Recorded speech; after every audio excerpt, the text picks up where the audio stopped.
presentation of Fox Sports. We are Black Hawk. We are Arizona.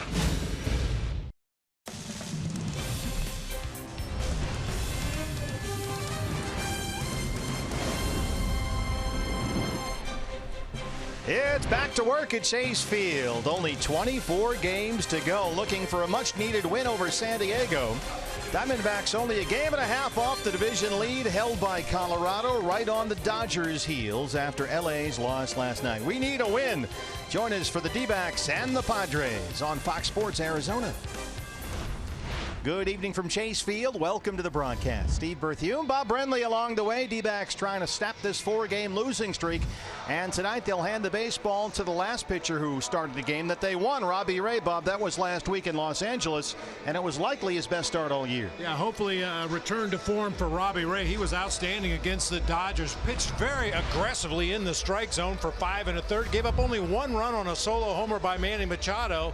Only 4 hits in that game. He punched out 9. The only negative was he threw 106 pitches to get through 5 1/3. Like to see him be a little more efficient tonight. Got his first win since June 27th. Now he looks for another victory over a division opponent. He's up against a lefty, Joey Lucchesi, and the D-backs have just bludgeoned this guy this year. There's a fight at the bat rack. Everybody wants to take their rips at Joey Lucchesi. This might just be the recipe the Diamondbacks need to get their offense back on track. They just beat Lucchesi August 17th, gave up 5 runs, 9 hits in 4. Ray and Lucchesi, the D-backs and the Padres, coming up on Fox Sports Arizona. D-backs baseball on Fox Sports Arizona is brought to you by CenturyLink, connecting you to the power of the digital world. By BJ's Restaurant and Brewhouse. Visit bjsrestaurants.com to find a location near you. By Tire Pros of Arizona. Everything rotates around you. By the NASCAR Can-Am 500 at ISM Raceway, November 9th, 10th, and 11th. And by your Valley Honda dealers, where you'll get more standard features for less money.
Fox Sports Arizona is brought to you by Jack in the Box.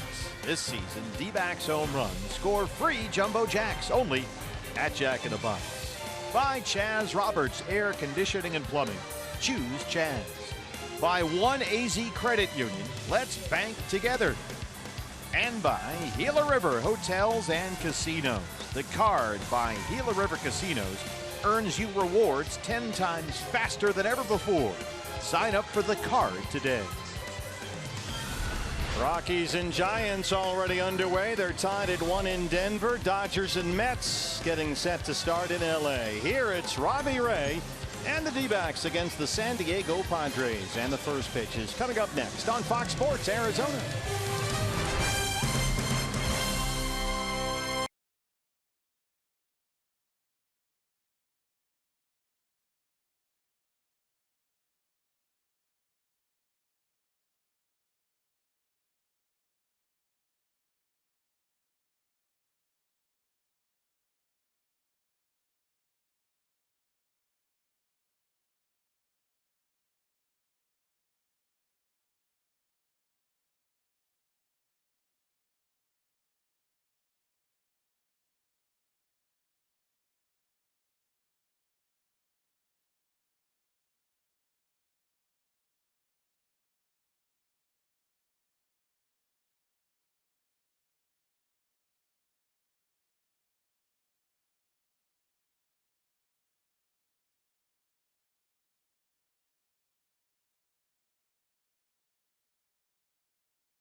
Comfortable here. Steve Berthune, Bob Renly, Kate Longworth with you.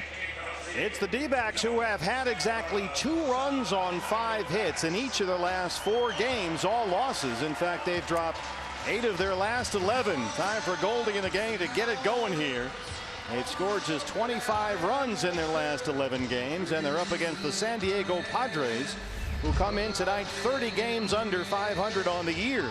Here's their batting order. It's brought to you by your Valley Chevy dealer. Here's how Andy Green will line them up for the Padres tonight. Freddie Galvis will lead it off at shortstop. Luis Urias at second base. Hunter Renfroe out in left field. Eric Hosmer will be at first base. Will Myers at third. Got to keep an eye on the big guy. Franmil Reyes out in right field. 2 homers in the ball game last night.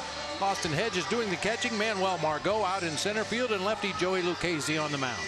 And for the Diamondbacks, your Ram truck starting pitcher is also a left-hander. It's Robbie Ray, who beat the Dodgers in LA last Thursday.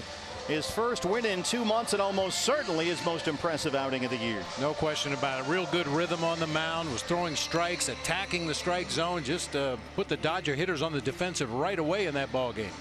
E.D. Marshall Jewelers has a look around at the Diamondback defense. A.J. Pollock back in the lineup out in center field. David Peralta in left. Steven Souza Jr. in right field. It'll be Eduardo Escobar and Nick Ahmed on the left side of the infield. Ketel Marte and Paul Goldschmidt over on the right side, with Jeff Mathis behind the plate tonight for big game Bob, Robbie Ray. Behind the plate for the umpires, Todd Tishner calls the balls and strikes for us tonight. Chad Whitson's at first base. Alan Porter at second. There is the crew chief, Angel Hernandez. He's our third base ump tonight.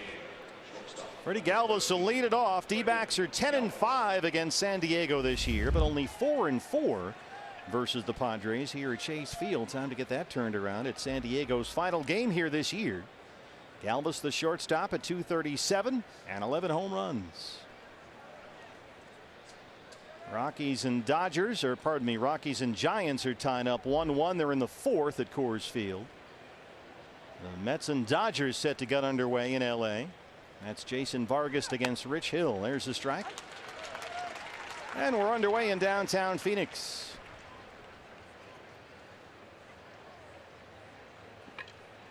Galvis last night 0 for 5. He struck out twice and he's quickly down 0-2. Robbie up to 96 already with that fastball up and away.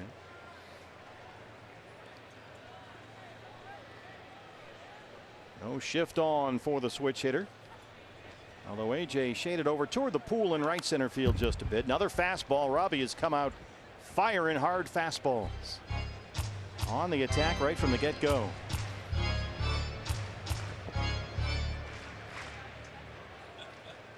Jeff Mathis behind the plate.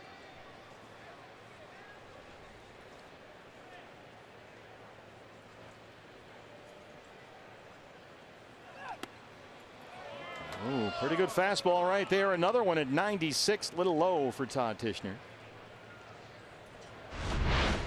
You see Mathis wants it up. Robbie powers it down there at the knees at the bottom of the strike zone. That could have something to do with not getting that borderline call when the mid has to move that far to catch the ball. Missed with a hard slider, and it's 2-2. Luis Urias, the rookie second baseman, on deck.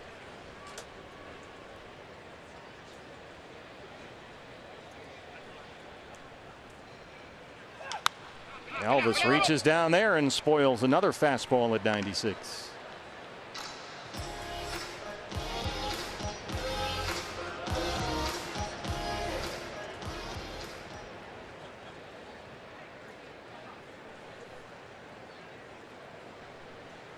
There's a look from Mosscam right behind home plate here at Chase Field.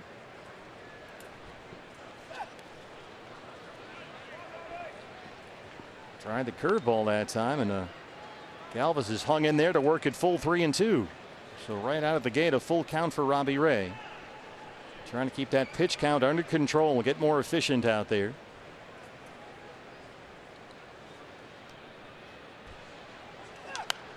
Goes after him with a fastball in, and we'll keep going. Robbie in LA last week, 1 run, gave up 4 hits, 5 1/3. He had 9 strikeouts. And acknowledged that was probably the best he's felt mentally, physically, the whole thing all year long. Tempo felt good, delivery felt in sync. And he gets it on a fastball to Chase. That's a fastball that Jeff Mathis wanted a couple of pitches earlier. Fastball up, out over the strike zone. Tried to get Galvis to chase that one. He was definitely in swing mode. It hit 3 2-strike foul balls before chasing 96 up and out of the zone. It took 9 pitches, however. Luis Urias, the rookie second baseman, only 7 games into his big league career. 0 for 4 last night.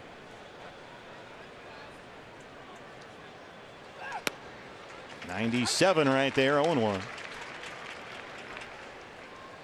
Urias, just a baby, turned 21 back in June. Had a big finish to his year with AAA El Paso, now getting his first look at the big leagues. Foul ground first base side. Goldie is over there, but it's out of play.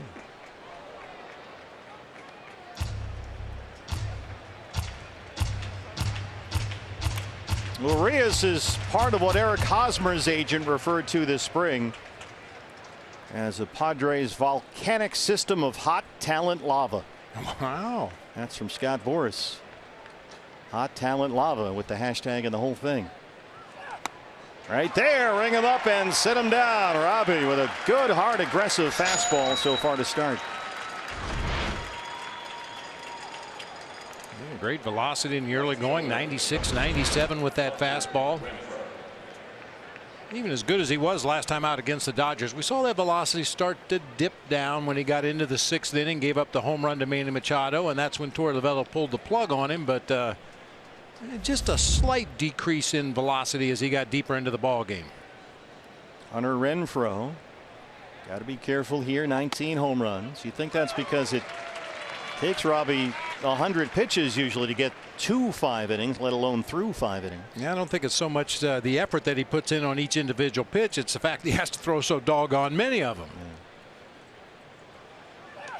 Yeah. Well, jumps ahead of Renfroe, 0-2. All 3 batters have been up there with an 0-2 count. And now he'll try and put away the Padre left fielder. Renfroe struck out 3 times last night.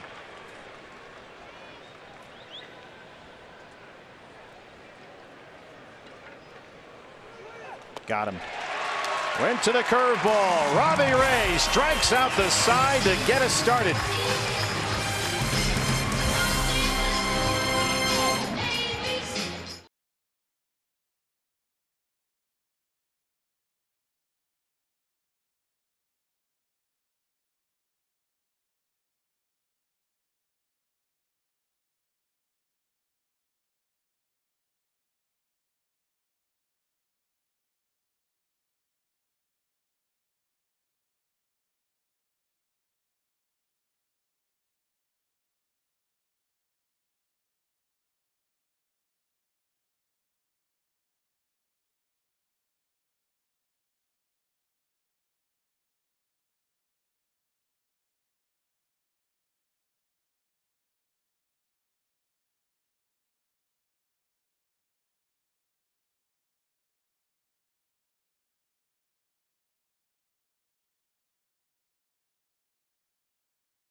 Is the lefty Joey Lucchesi. The numbers overall, you know, pretty solid for a rookie, but they'd be a lot better if not for the Diamondbacks. He is 0-4 in 4 starts against the D-backs this year.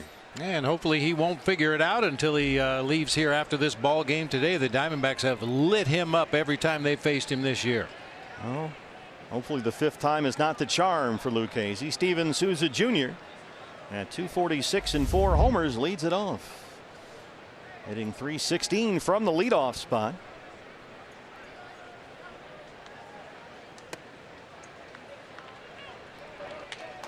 Steven walked, had an RBI single in the ball game last night. Had that ribby single in the first. Gave the D-backs a 1-0 lead.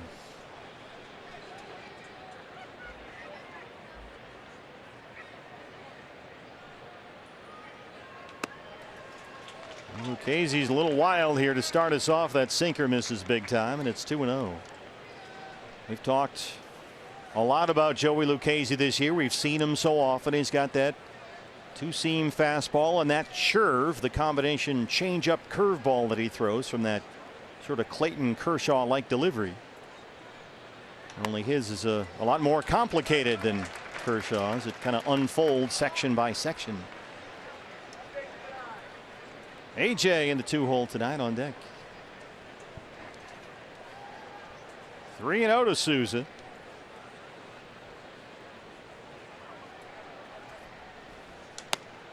There's your 3-0 fastball first strike. Joey Lucchesi, a 4th round pick by the Padres out of Southeast Missouri State. That was only 2 years ago in the draft. He just turned 25 earlier this summer. Well, he got that one in there. There's that sinker at 89. Little up, 3-2. That's a strike.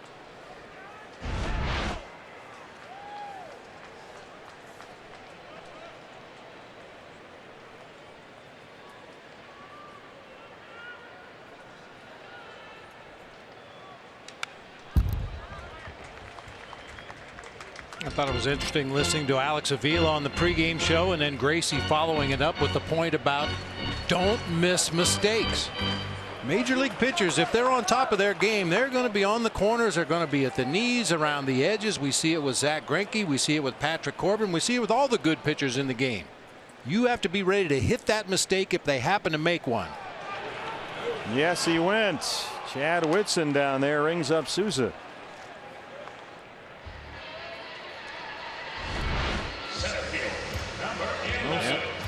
Farrell got out there a little bit too far. Valley Chevy Dealers has the D-backs lineup tonight. Steven Souza Jr. out in right field. A.J. Pollock in center. Paul Goldschmidt, great numbers against Joey Lucchesi. He'll be at first base. David Peralta in left field. Eduardo Escobar at third base. Nick Ahmed at short. Ketel Marte playing second with Jeff Mathis doing the catching for lefty Robbie Ray. Well, Lucchesi was behind on Souza 3-0, but battled back to strike him out. Now here's A.J. Pollock. AJ drives it to right center. Manuel Margot chases that one down. E.D. Marshall Jewelers has a look at the San Diego defense today. That's the speedy Manuel Margot patrolling center field for the Padres. Franmil Reyes over in right. Hunter Renfroe in left. Margot is going to have to cover a lot of ground. Will Myers will be at third base. Freddie Galvis and Luis Urias make up the double play combo. Eric Hosmer at first base. Austin Hedges doing the catching again tonight for lefty Joey Lucchesi. Goldie 295, 31 home runs.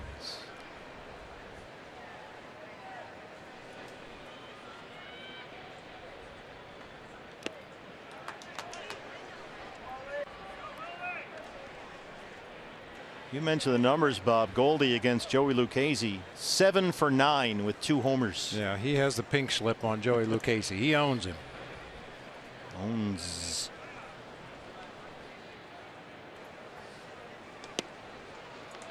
Oh, got the call. That's that curve he throws, that combo changeup curveball. Remember, Todd Tishner did not give Robbie Ray that low strike on a fastball. Hedges snatches that one back up into the zone. Got the low strike call that time, and it's 1-1. Time now, Bob, for your Valley Honda Dealers key to the game. Well, Diamondbacks offensively, they've been there and done that. They beat up on Joey Lucchesi 4 times this year. And for a team that's looking to snap out of some offensive doldrums, sometimes the familiar is what you need. And they've had great success against Lucchesi in the past. Yeah, D-backs have scored just 25 runs in their last 11 games. Looking for answers here. Goldie down 1-2. Drives it to right field. Reyes at the wall. Franmil Reyes has it. Lucchesi a 1-2-3 first. We're underway in downtown Phoenix.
Back in the fight for postseason. You can cheer them on this weekend.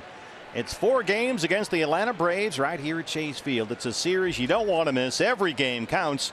The Braves in here for 4 starting on Thursday. You can be here with us. Get your tickets at dbacks.com.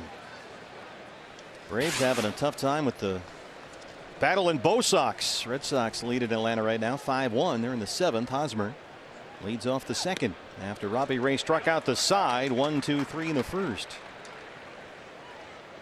Hosmer having a kind of a lukewarm year. 251, 13 home runs. He walked twice and scored twice last night.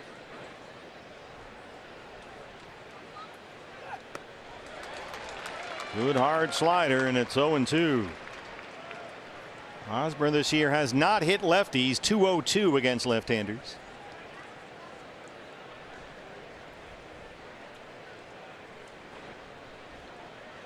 Got him, and Robbie Ray has struck out the first 4 Padres he's faced. That's 3 straight 3-pitch strikeouts for Robbie Ray. Just powers that fastball down in the zone. Sweeping slider out there on the outside corner and then scoots it over an inch or 2 more.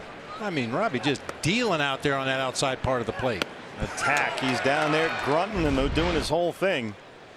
It's our Nationwide Vision Center's eye on the game. I think he struck him out 3 or 4 times there. 1-3, 1-3, 1-3. Will Myers, 252, 10 homers. And they're at third base again tonight for Andy Green. Trust me, third base.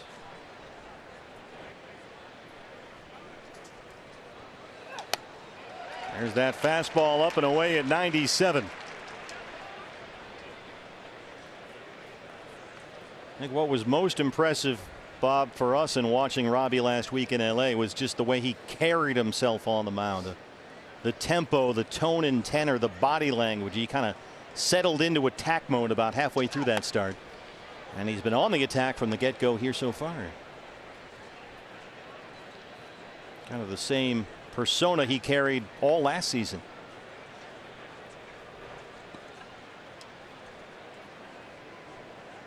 I'm not saying this is the case with Robbie Ray, but I've seen it happen with pitchers in the major leagues before. You get so caught up in your mechanics and your pitch sequencing that you forget to just go out there and compete. Yeah. And the last couple of starts, Robbie looks like he means business. He's missing with that slider. He's fallen behind Myers 3-1. We learned last night what happens when you walk guys ahead of Franmil Reyes. That did not work out for Zach Godley.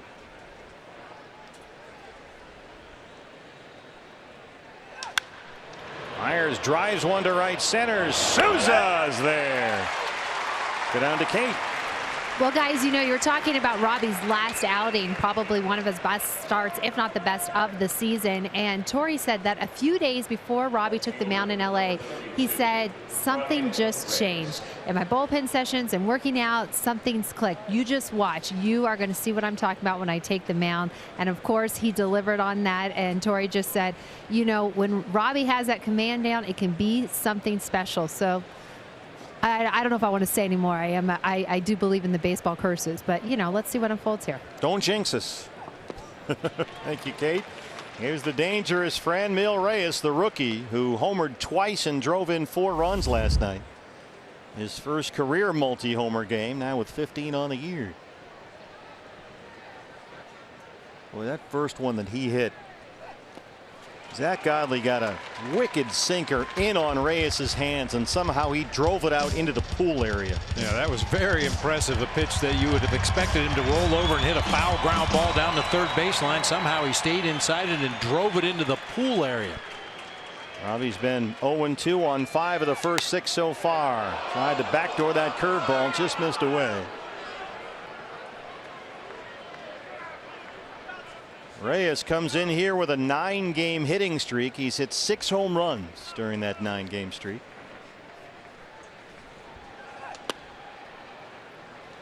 There's that hard slider again, misses down. It's 2-2. And the second home run was equally as impressive. A hard curveball. It was in the strike zone. It wasn't a great pitch, but just the way he kept his weight back, and it was a laser beam to left center. Big strong guy at 6'5", 275. He's only 23 years old. Fastball away, and he's worked it full. 3-2.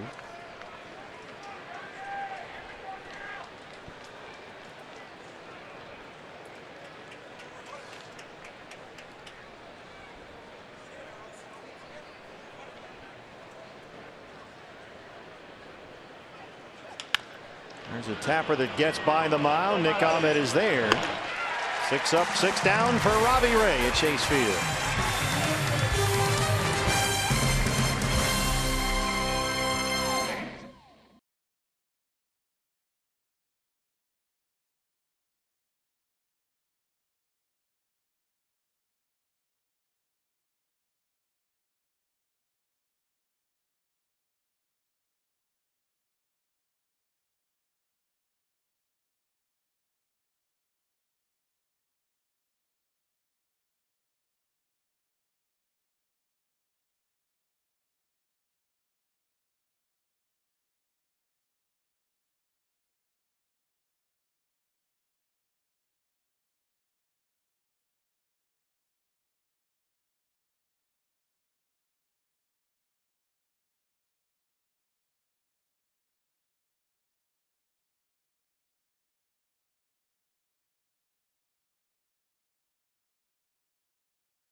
For some breakout offense, and Torrey said that yesterday he came to the ballpark and did what he does every day. He went into the clubhouse, checked in with the players individually, talking with them about life outside of baseball. And he said when they took the field, he really thought they were ready to go. But in hindsight, he said they were a little flat, admitting that it was 4 emotional days in LA and they probably played with a bit of a hangover last night. I followed up with, how do you address that? What do you do today? And he says nothing. You stay the course. He wants to be consistent, letting his players know, win or lose, he has confidence in them. So he said he won't be going into that clubhouse kicking and screaming, just trying to reinforce to the guys, you got this, you can do this. It's September baseball. We're still very much in this. That's very true, Kate. Only a game and a half out right now. It's a big picture kind of deal. David Peralta leads off the bottom of the second and slices one the other way toward Hunter Renfroe. Torrey was telling us earlier today, like, everybody in the clubhouse is frustrated. They're frustrated. Fans, we know, are frustrated, but he wants that frustration to try and somehow create some energy. And guys are frustrated, he says, because they care. I mean, he's aware when you're flat offensively, things like last night, it just doesn't look that good. The optics aren't great, and that can raise the frustration level just a bit. Anytime the offense is not clicking, a team looks flat. When you don't have guys on the bases, when you don't have action, and third base coaches waving guys in, when there's not things like that happening on the field, everybody looks flat. Happens to every team at some point of the season.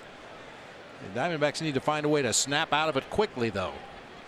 Eduardo Escobar bats fifth. Yeah, there's not a lot of time left, as we mentioned that before. Only 24 games to go, counting tonight. Oh, somehow that's a strike. And I will add this, if all it took was flipping food spreads and throwing stuff around the clubhouse, I would have won more than one World Series. That was your go-to, huh? No, I mean, I would get upset from time to time, but you know, usually it was more of just events that happened, not that we weren't playing well. You know, an umpire, a bad call.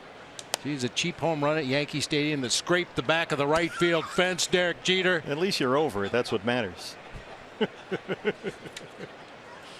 Well, speaking of frustration, there was reportedly a fight amongst the players in the Mariners clubhouse today. Seattle, as Scott Service said, sometimes stuff builds up and boils over. So there was apparently a bit of a dog pile in the middle of the Seattle clubhouse.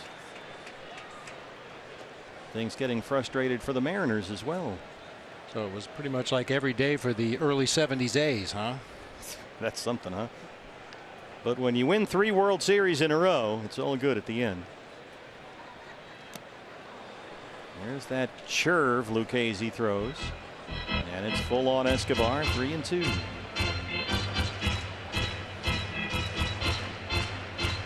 Yeah, apparently they had it was D. Gordon ushering the media out of the Seattle clubhouse because there were things happening that nobody wanted seen. It's that time of year.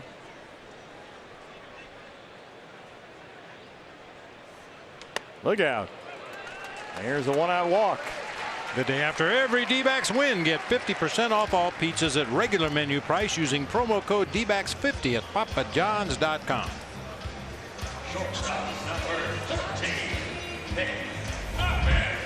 Nick Ahmed, the shortstop. Nick at 240, 16 home runs. 2 of those home runs this year coming off Joey Lucchese.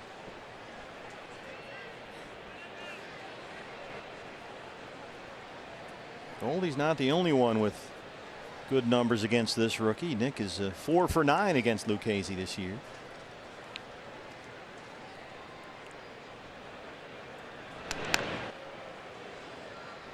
Dave McKay coaching at first.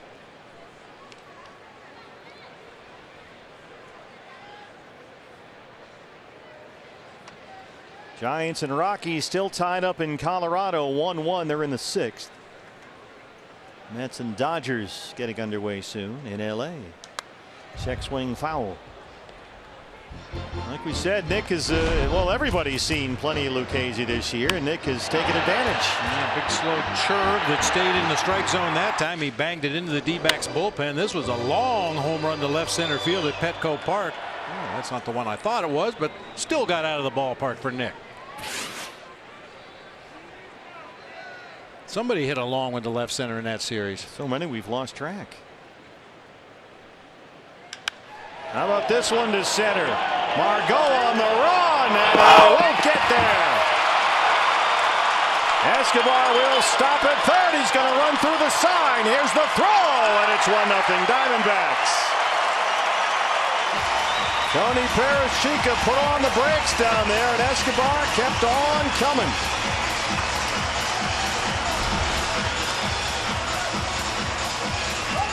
That's that two-seamer up and out over the plate, and Nick barreled it up to that gap in right center. Little bit of slice on that ball.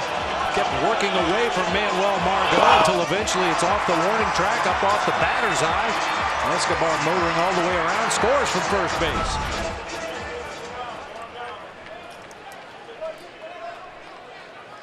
Ketel Marte now, the Padres infield, and a 1-0 game in the second inning will come in.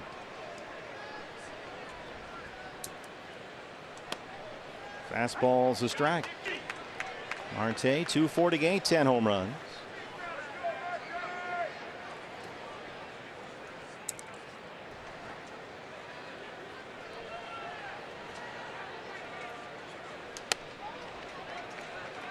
What do you think about playing the infield in here? Well, not quite sure. In-ish. In-ish, yeah. StatCast AI powered by AWS. They have backed off just a smidge with a 1-1 count. And missed up and in that time with that curveball.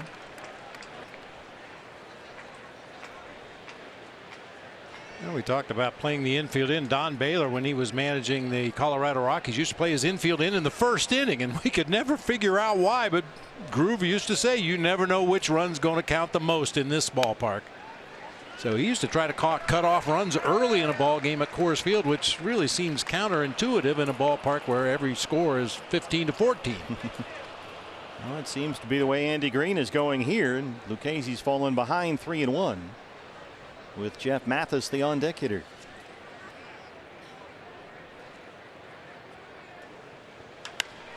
High in the air. Renfroe in left, Ahmed at third. And here he comes. Renfroe's got a big time arm. It's a wild throw, and it's 2-0 Diamondbacks.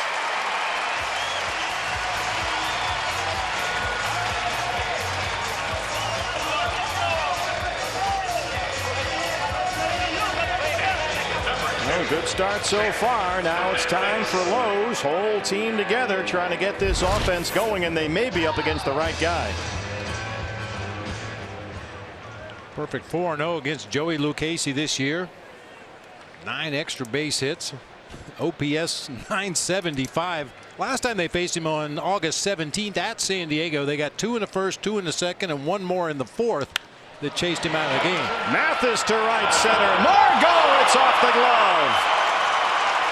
Mathis is in at second. It's a 2-out double.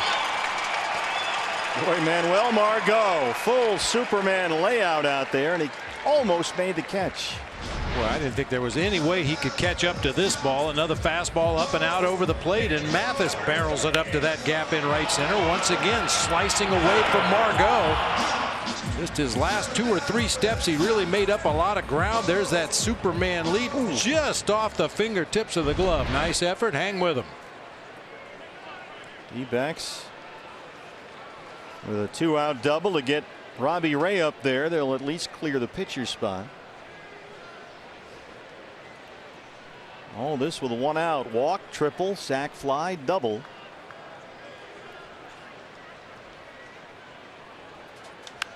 Robbie spoils a fastball.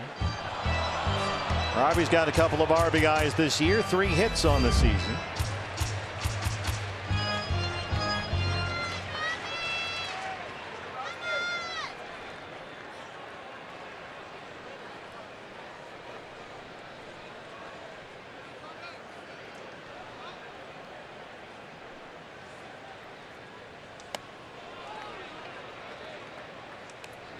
Oh, 0-2, that's the curve.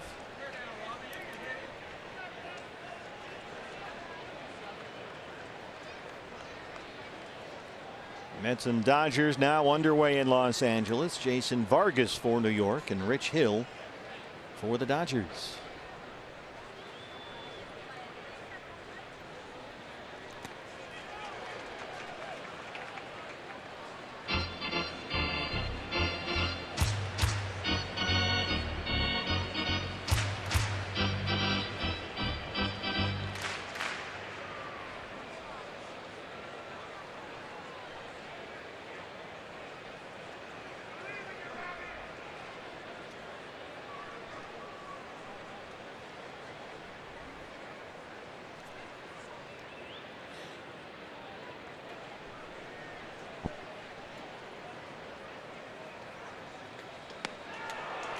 Chased a curveball, but the Diamondbacks get 2. Escobar, a 1-out walk. Ahmed the RBI triple, and Marte gets Nick home from third. We head to the third. 2-0 Diamondbacks.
Brought to you by T-Mobile. The Giants in Colorado. Joe Panik brings home Gregor Blanco, the former Diamondback. Giants grab the early lead. But then the Rockies, David Dahl gets the equalizer off Derek Rodriguez, and they are still tied in Denver 1-1. The Rockies and the Giants, they're in the 6th. Updated look at the playoff picture. There it is. A lot to take in. Wild card division. Diamondbacks right in the thick of both those races as we start the 3rd against the Padres.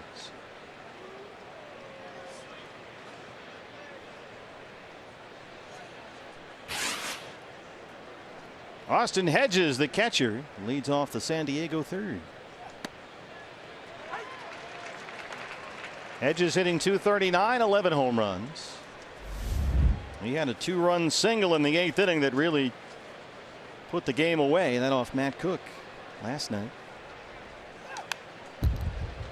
More heat from Robbie Ray. It's 0-2. Well, if you thought it was tough to keep up with the National League West and the 3 teams battling for the lead there, now we get to look at the wild card standings every day as well. Milwaukee, St. Louis, the Dodgers, Philadelphia hanging around in that wild card.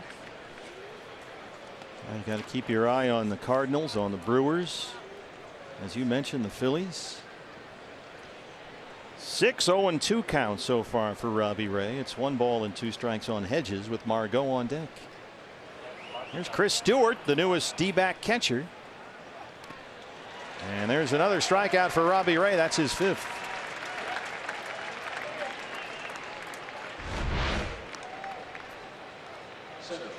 That's a bad feeling when you start that bat and you know that pitch is not going to end up in the strike zone. Too late to check swing, too late to try to foul it off. Just an ugly looking half swing. Manuel Margot, 250 and 7 home runs, the center fielder.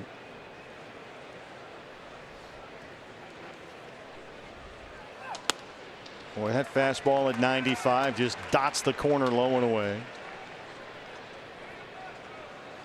Robbie's been ahead in the count 0-2 all night long.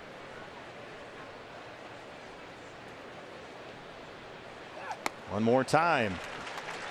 I mean, we're into the 3rd inning of the ball game here, and we've yet to see one of those flyers. Robbie Ray every now and then will let one of those fastballs go, and it would be head high to a left-handed hitter way up and away from a righty. We haven't seen one of those yet.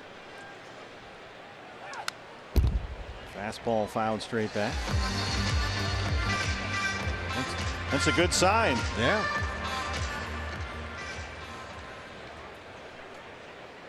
Oh, and 2 on 7 of the first 8 batters he's faced tonight. Big contrast to Zach Godley, who came out in the 2nd inning and was kind of spraying the ball all over the place last night before Zach settled in nicely. Godley struck out the side in the 1st and the 3rd. No, pardon me, just the 3rd. And Robbie Ray's got it going. He has struck out 6 of the first 8 he's faced. Boy, and this is just bullying Manuel Margot right here. All fastballs from Robbie Ray. 95 out there on the outside corner, scoots it out a little farther at 96, elevates at 97, finishes him off at 96. All of those on the outer 3rd of the plate are on the corner. Outstanding. Our nationwide vision center's eye on the game. Well, he struck out the first 4. Now he can strike out the side for the 2nd time in 3 innings. But behind on the pitcher Lucchesi 1-0. Lucchesi does have 2 hits this year. He's also taken 4 walks. So he's going up there with something resembling a plan anyway.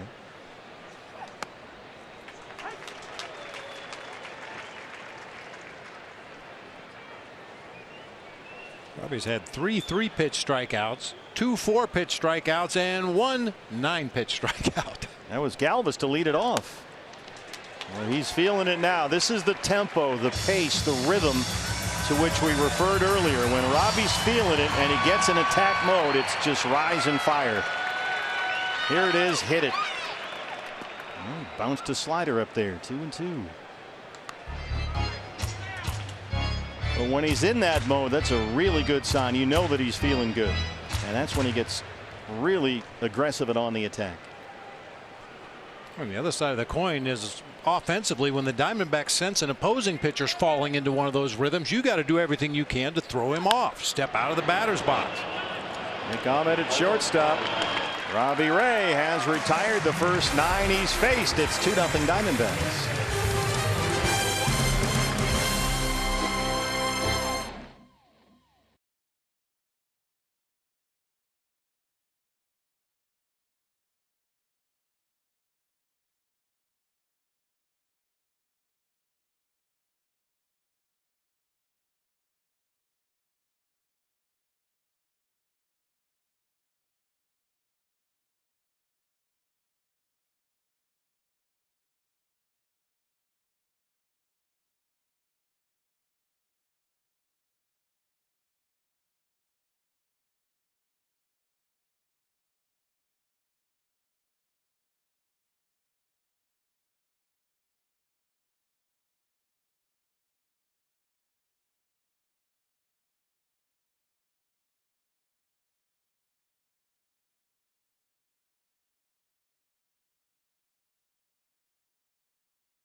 Brought to you by Geico. We go 1 year ago today when J.D. Martinez absolutely went off on the Dodgers in a 13-0 win. He hit 4 home runs against 4 different Dodger pitchers.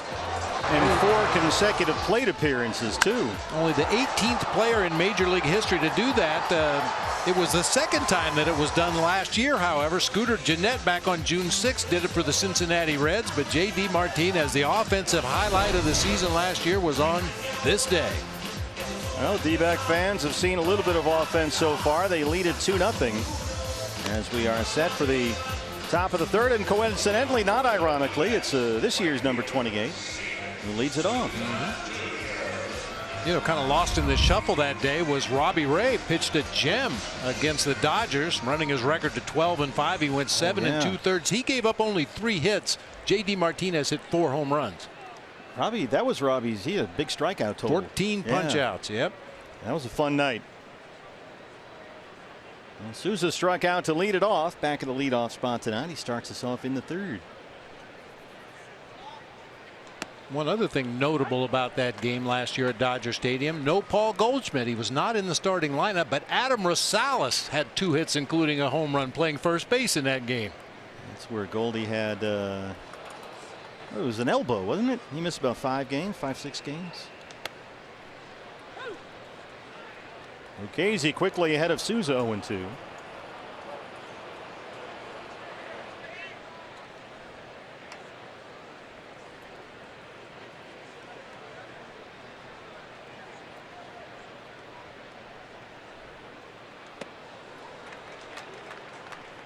You mentioned Scooter Gennett also had a 4-homer game last year against the St. Louis Cardinals. The weird thing about his was in the previous 46 games, 117 plate appearances, he only hit 3 home runs. And he hit 4 in one game against the Cardinals, ended up with 27 last season for the Reds.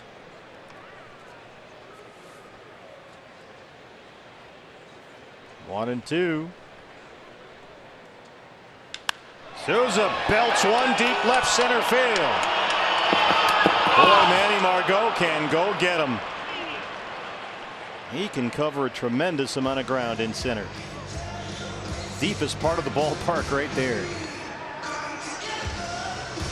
That's just a big old hang with him right there. Not much more you can do if you're Steven Souza. You got a good pitch to hit. He barreled it up, hit a line drive out there in the gap in left center field.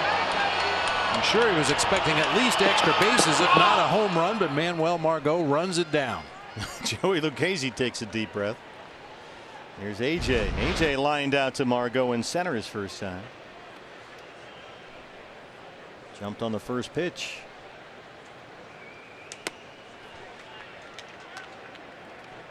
Well, AJ is fighting it right now. He's sitting 4 for 46 at the moment. Trying to get it going.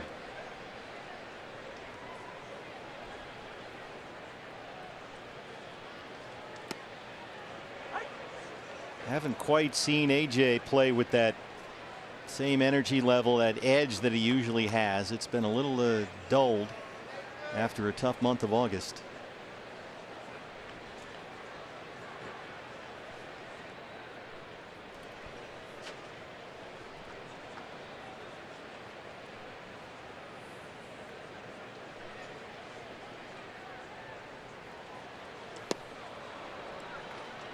The change-up curveball, 1-2.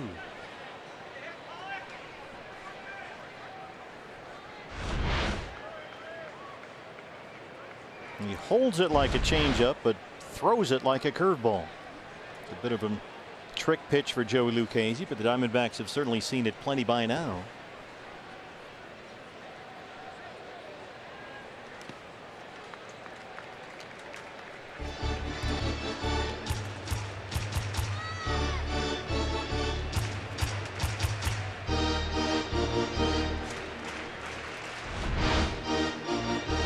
Peeked into the glove of Joey Lucchesi in the past to check out that grip. That's basically a circle changeup grip. It's the way he releases the ball that is highly unusual.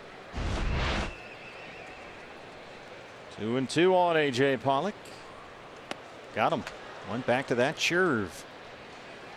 Yeah, I've tried to demonstrate before, and I have to do it right-handed, obviously, but this is a basic circle change grip. You take your normal four-seam fastball grip, you slide your index finger down to your thumb and throw the ball off of these two fingers with your hand behind the ball. That's a circle change.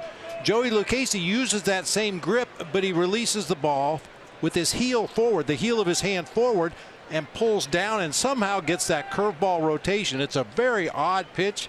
I don't think you could teach it to somebody, but it works for Joey Lucchesi. Goldie flied out deep to right field his first time up tonight.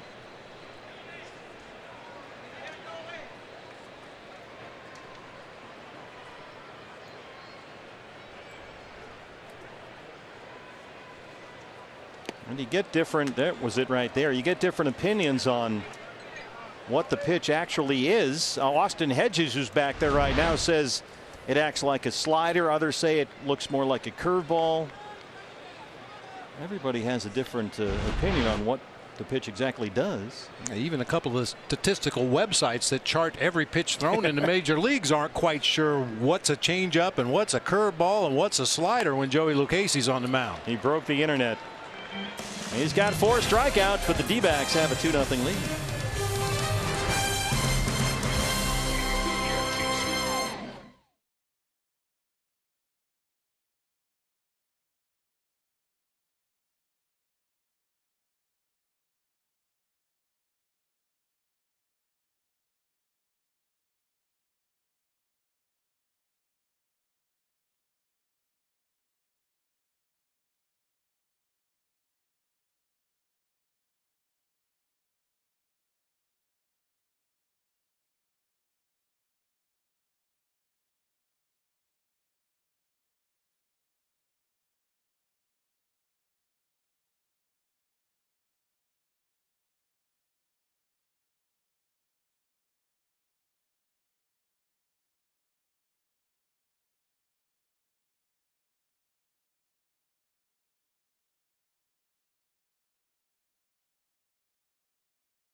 Hey, you can participate in our D-backs 50-50 charity raffle presented by the Arizona Lottery right there from home, along with all of us at the ballpark. Your chance to win half the pot and help the kids in our community. Get your tickets online at dbacks.com/50-50 raffle, and the winning number is revealed on the postgame show. Jackpot right now about $4,700 as Freddie Galvis leads off the Padre fourth against Robbie Ray, who has retired all 9 batters he's faced so far. He's got 6 strikeouts, including Galvis to start us off.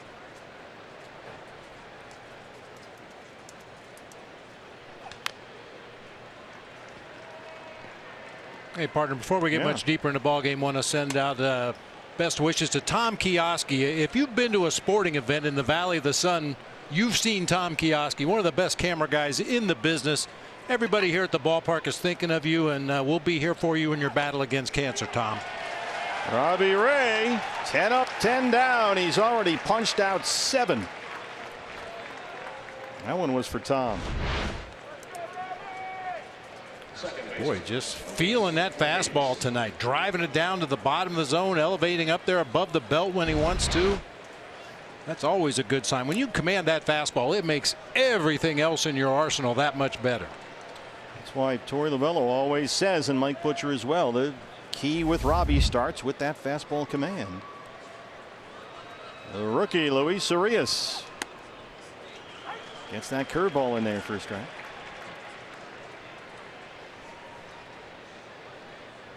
Urias just turned 21 earlier this summer. He's a big part of their future, one of the top prospects in the major leagues. And we talked about him last night in the ball game. In 4 minor league seasons, he walked more than he struck out, which is always an indicator of a guy that's got a real good idea of the strike zone, real patient hitter. And a guy that when he swings, he usually puts the ball in play.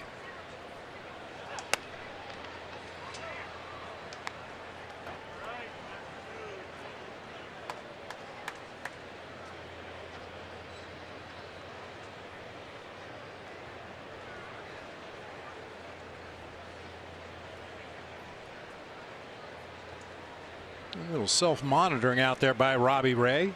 Threw a couple pitches out of the zone. Didn't feel quite right. 97 right there, and it's 2-2. Yeah, he just took a moment before delivering that 2-1 pitch there to gather his thoughts, take a deep breath, get back up on the mound, and just hammer this 97-mile-an-hour fastball down at the knees.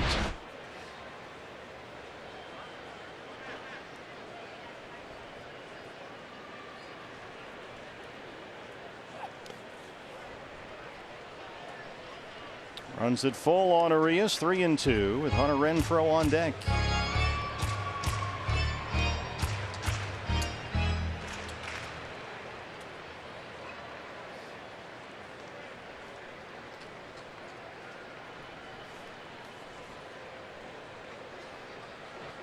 "50 pitches, 35 strikes for Robbie Ray."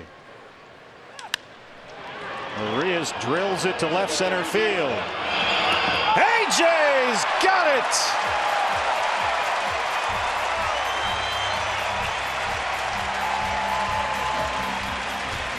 For these center fielders to have these gaps covered at Chase Field tonight. Ball was hit pretty crisply that time, a full count fastball, and Urias was ready for it, but A.J. Pollock was ready for it out there in center field. He covered a mile to get to that ball. Goes into a half slide, half dive to make that catch out there in the gap and take extra bases away from the Padres second baseman. Big shout out from Robbie. Here's Renfroe, who struck out to end the first. He's already punched out 4 times in the series.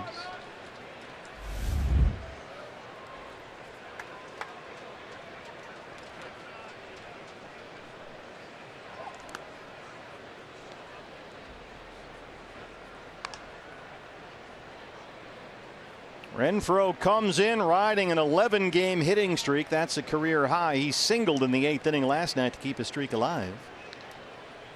And he's homered 5 times during that 11-game hit streak.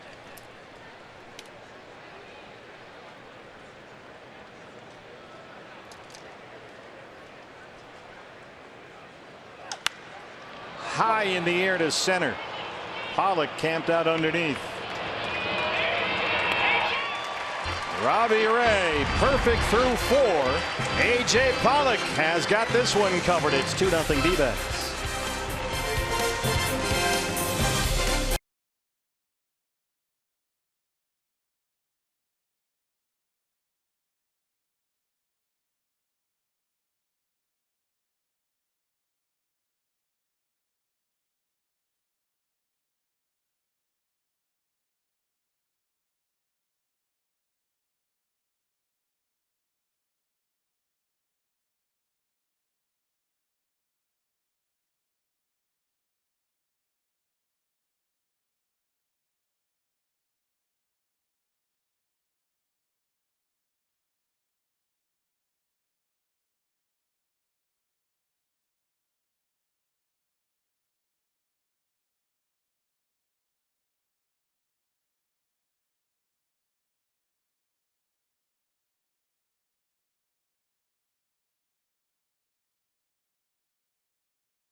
Welcome back. I'm Kate Longworth. D-backs looking to build off a 2-0 lead as we head to the bottom of the fourth. And it's been a tough stretch for Arizona as of late. Won 3 of the last 11 games and managed to score only 12 runs total on that last road trip. But Torrey said the team has everything it needs in front of them to succeed.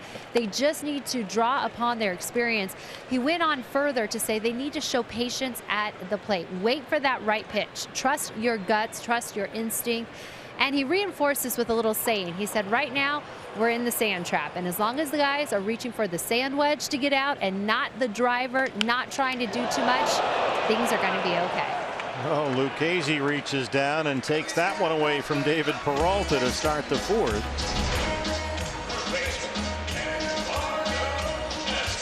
He's got a lot going on in his delivery, but he's in decent fielding position after he lets that ball go, and that little soft line drive back to the mound, he's able to corral it. Looked like Freddie Galvis was going to get to the spot anyway up the middle of the field, but Lucchesi takes care of it himself. He's retired 5 straight. Here's Eduardo Escobar. He walked and scored in the second.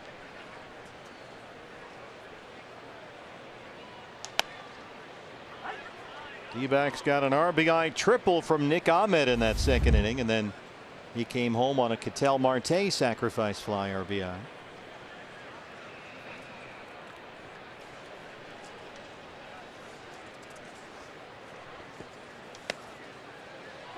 Fastball up. Escobar less than thrilled.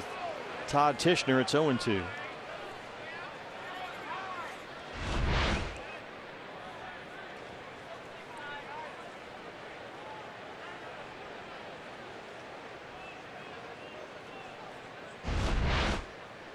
Mets have taken a 2-0 lead in LA. They got 2 in the second against Rich Hill. Giants lead the Rockies 2-1 at Coors. They're in the 7th, so there's some good news out there so far. Fastball way upstairs. Gorkis Hernandez with his 15th home run off Airman Marquez for the Giants. D-backs a game and a half behind the Rockies for the NL West lead. Dodgers only a half game behind Colorado. And for the Mets, Jay Bruce with a 2-run homer. He's back against Rich Hill. Mets and Dodgers last night were tied 1-1 in the 8th inning. Brandon Nimmo hit a 3-run homer off Kenta Maeda to help the D-backs cause. Lucchesi 50 pitches, 32 strikes. He has walked 1. He struck out 4.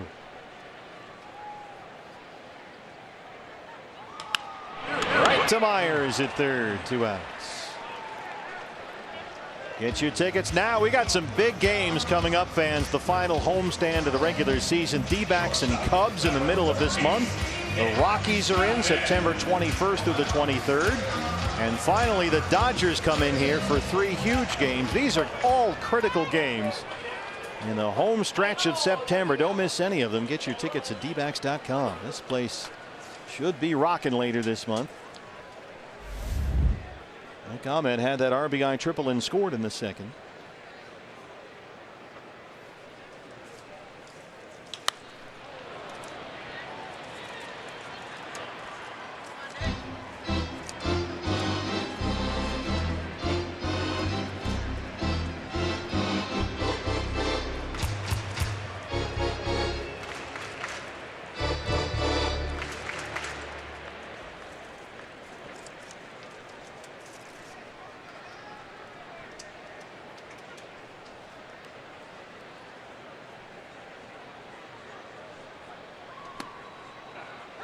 Fastball's a strike. Lucchesi's done a pretty good job here. Had that bump in the road in the second inning. Bounced back with a 1-2-3 third. Now he's ahead of Ahmed 0-2 with 2 outs in the 4th.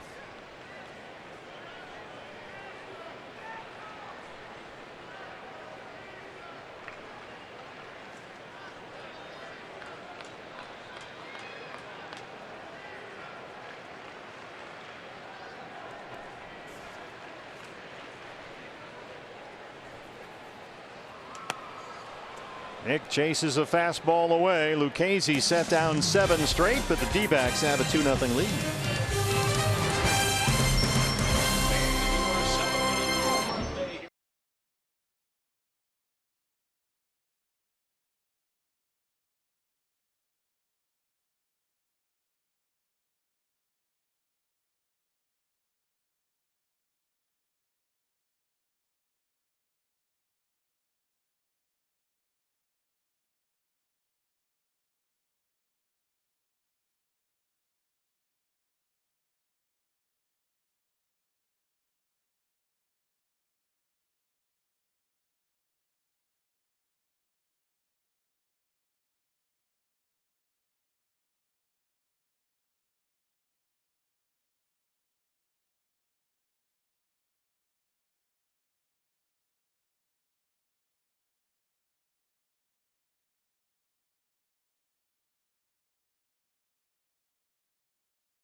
2-0 D-backs. Robbie Ray has retired. All 12 Padres he's faced. He's got 7 strikeouts through 4 innings. And Eric Hosmer, who struck out his first time up, leads off the 5th.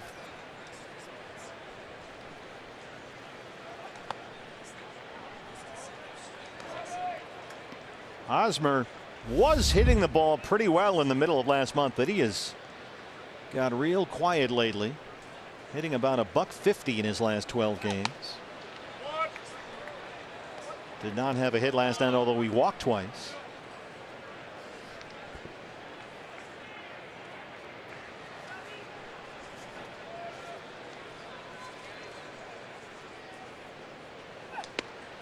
Well, Robbie has missed with sliders and fastballs, and he's fallen behind 3-0.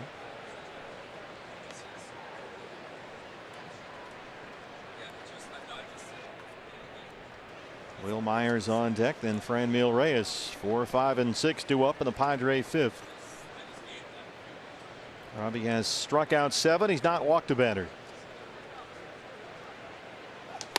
And there's your first Padre base runner tonight. Fans, this weekend D-back Spanish broadcast is back on Fox Sports Arizona Plus. There they are, Rodrigo Lopez alongside the former mayor of Benson, Arizona.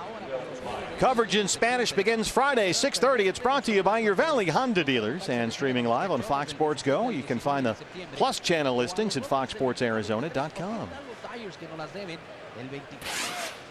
Will Myers.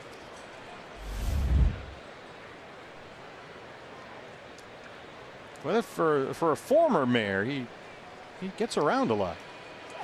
Yeah, and you notice Rodrigo and his partner working hard over there in the Hispanic booth, and yeah, Richard just stuffing his face. Well, look, there he is. Can we get you anything else? He appears to be an integral part of the broadcast. He brought the snacks. Well, somebody's got to. Myers fouled one off. Robbie ahead 0-2. Myers lined out to right field his first time up. He's only hitting .219 since the All-Star break. Just 2 home runs in the second half of the year for Will Myers. Robbie at 60 pitches, 39 for strikes.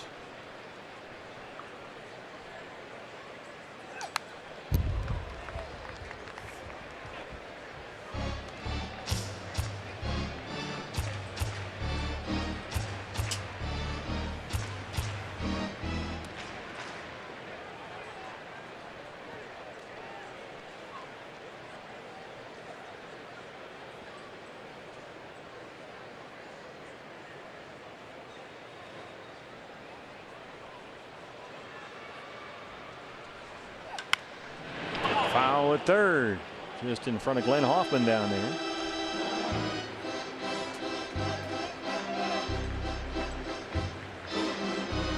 D-backs will finish the 2018 regular season with 3 games at Petco Park. That's the final weekend of the year.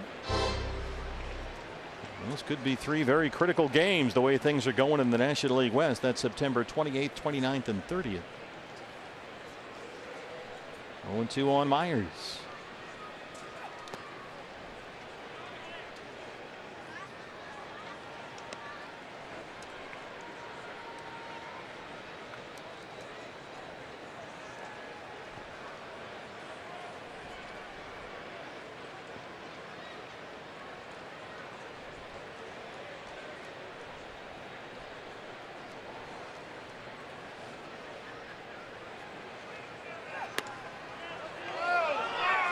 Todd Tishner didn't bite on that fastball. 2-2. And just missed, but missed in his favor. Didn't leave it out over the heart of the plate where Myers might be able to get a rip at it. The count was in Robbie's favor. If you miss farther in. Up the middle. Ahmed's got it. Marte turns it.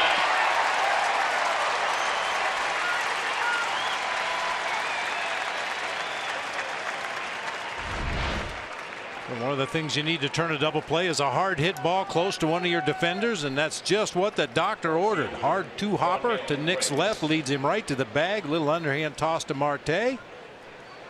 Nicely done. That's how you erase those leadoff walks. Base is empty, 2 down. Franmil Reyes grounded out to short his first time up. Coming off his 2 home run game last night.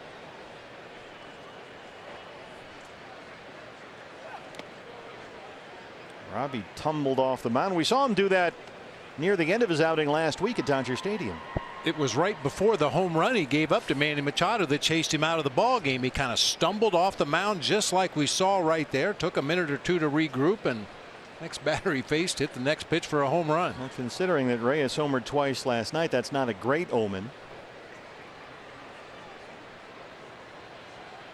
Maybe throw this one back to the screen or something. Pitch out.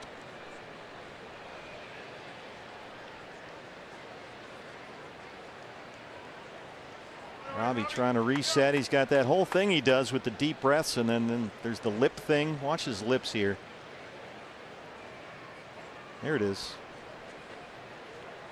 All kind of a relaxation exercise for him.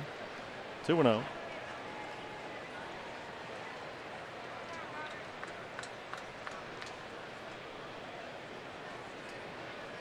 He says there's actually a physiological reason for doing that right there. It's a whole long thing, but it's all part of the plan.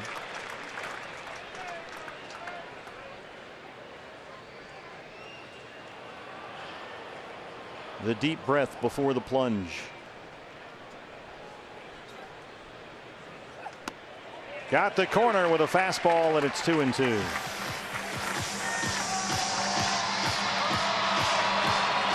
The catcher Hedges would be next.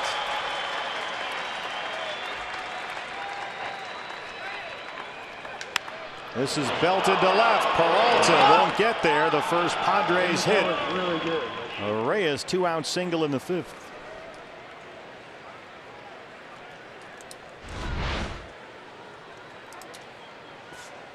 The slider just stayed up over the inside part of the plate that time. I'll tell you this, Reyes, he's a good looking young hitter. He gets on fastballs, he waits well on off speed pitches, and needless to say, big time power. Well, he was coming off hand surgery last fall, and so the Padres figured no one's going to take a chance on him in the Rule 5 draft this winter, so they left him exposed to that draft, and it looks like they got very lucky. Nobody took him. Austin Hedges fouls back a fastball. And Reyes also is not someone you would describe as a good defender in the outfield. Came out of the ball game last night for defensive reasons after hitting those 2 homers. But he's got a lot of power. He led all Padres minor leaguers in home runs last year, and had a big season this year at AAA El Paso. Hit .324 and was an RBI machine. He had 52 RBIs in 58 games in the Coast League this year. And he just turned 23 in July, so he's a piece of the puzzle for Andy Green moving forward, part of that hot talent lava.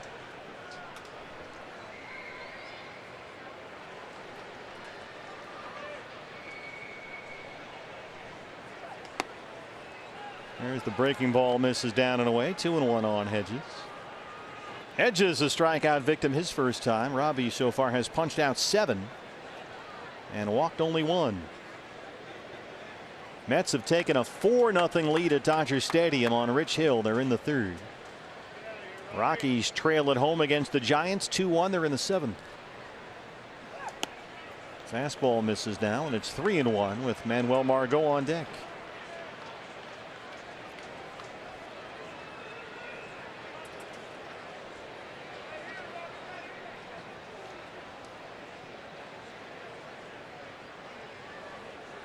Austin Hedges got a 5-game hit streak going. He's actually hit in 7 of his last 8.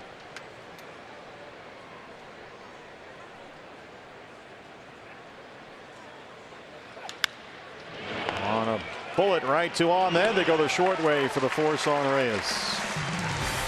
Bottom 5. It's 2-0 Diamondbacks.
As the Giants, a home run off Herman Marquez in the 7th inning.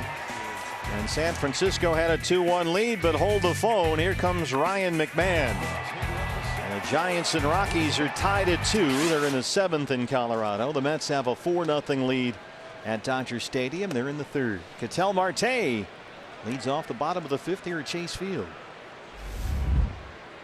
A couple of other noteworthy ball games. We mentioned that wild card race. The St. Louis Cardinals 11-5 over the Nationals in the 9th, and the Brewers putting it on the Cubbies 7-1 in the 7th. That doesn't help. Nope. I'm certainly not going to concede the division by any stretch. Only a game and a half out, but the wild card is something you need to keep an eye on.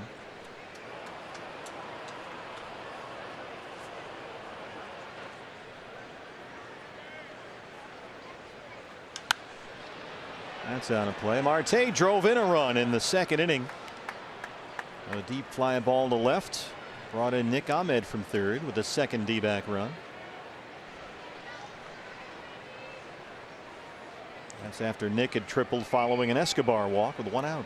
Yeah, you can barely see the we'll call it blonde dye job that Ketel Marte did to his due.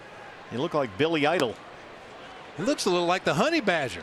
Oh, that's a good call. And Matthew with the he used to dye his hair about that color. Yeah, you can see it underneath there. And we'll catch him taking his helmet off at some point. Well, just trying to turn things around. That might be what turns the tide.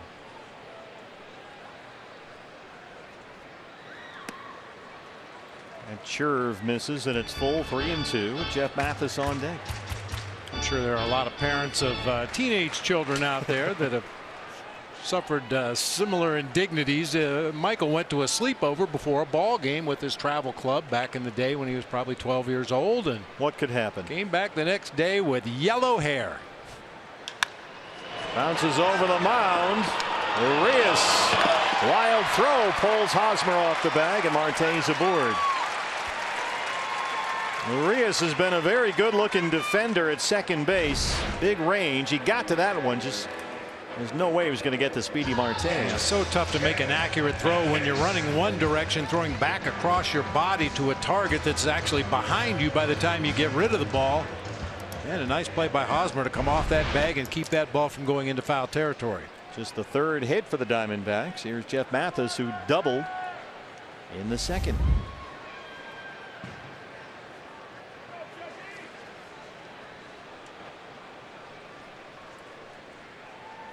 .60 pitches for Joey Lucchesi, 39 strikes.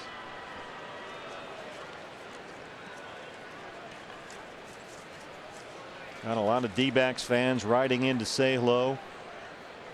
Caroline and Anthony Bankepper from Tucson. They watch the games all the time. Big D-backs fans in Tucson. Hi, Caroline, Anthony. Thanks for your letter. Mr. and Mrs. Doug Haley in Sun City West. They're big Goldie fans. Who isn't? So thank you to the Haleys in Sun City for writing in. We got to send a belated birthday out to Judy Patrick. Judy's in Phoenix. She was here spending her birthday at the ballpark last month, and we just missed it by a week or so. So sorry about that, Judy. But thanks for your very nice card. Happy belated. Yeah, happy belated birthday, Judy Patrick. And big D-backs hello to Kathy and Greg Hunt watching in Cave Creek. Big D-backs fans. They never miss a game. Lorenzo Ruiz is in Mesa. Big D-backs fan. He writes us since day one. Lorenzo Ruiz. Hey, Lorenzo. 1-0 on Mathis. We like to call him Low. Yo, Low.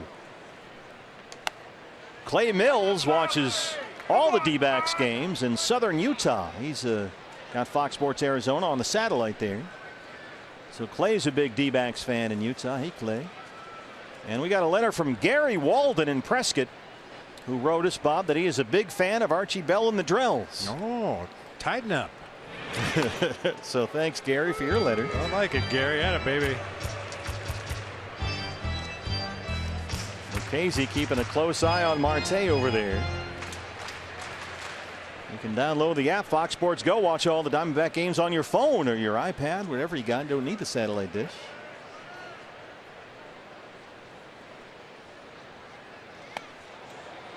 Threw that Churve up this time, and it's 1-2.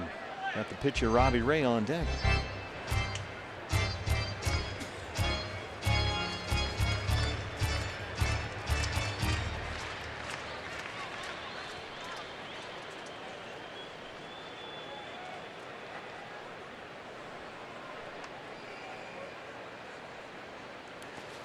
Nice block by Hedges. You ever get out to Kingman, Arizona?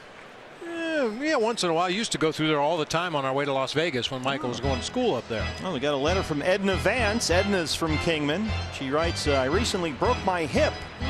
So she has limited activity, and she says the upside is she can watch every game. So she watches all the games on TV. She's glad to have us on our Fox Sports channel. So get well, Edna, in Kingman.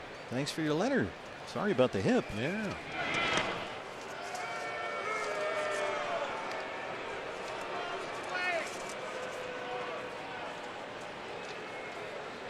They love us at the Arrowhead Country Club in Glendale. They have a duplicate bridge game, and they play bridge while the Diamondbacks are on. So they can play bridge and keep an eye on the game. They're all big fans. Mathis hits that to shallow center. Margot coming in. That's the first out in the 5th.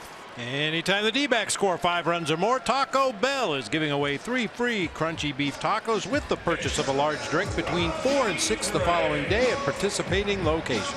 Yeah, we got a letter from Phyllis and Charlie Hall in Glendale. Hi, Phil. Hi, Charlie. Thanks for watching the Diamondbacks. They never miss a game. Robbie Ray struck out his first time up.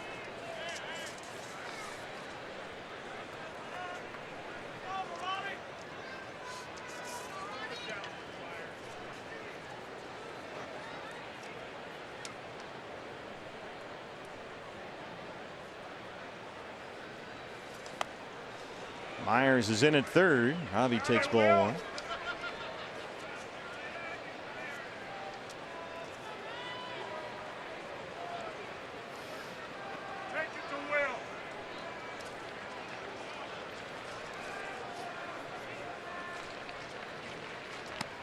That one rolls away from Hedges just a bit. We mentioned that big homestand coming up later this month. We got 4 against the Braves, and then later this month the Cubs are in, the Rockies are in, the Dodgers are in. We got a letter from Margot and Louise in Surprise. They're going to be here on September 6th to celebrate their birthdays. So they'll be here for that game against the Braves. Robbie fouls that one off. Margot Hunter and Louise Murphy wrote us a letter from Surprise. Louise is from Boston. She wanted to point that out. Love that. It will be September 6th. They'll be here. They both have a birthday on the same day, 75 and 80. And they never miss a game. They watch all the games on TV, but they're coming to that one to celebrate their birthday with us at the ballpark. So way to go. Robbie gets the bunt down. Nobody wants to pick it up.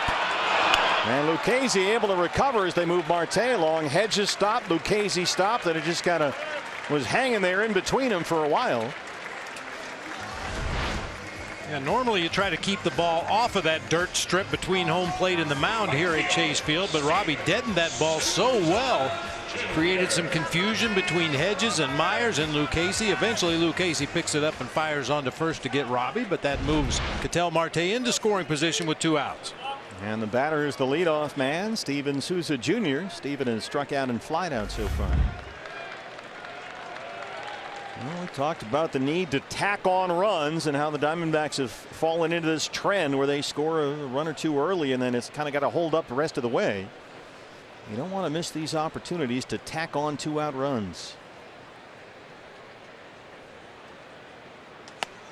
There's that fastball right by him. That sinker up. 0-1. That's a pitch that Gracie and Alex Avila were talking about in the pregame show. Mistakes. Can't miss mistakes. That was a fastball about belt high, middle of the plate that time. When things are going well, that's a ball that just gets waffled into a gap or down the line or over the fence. Lucchesi got away with it that time.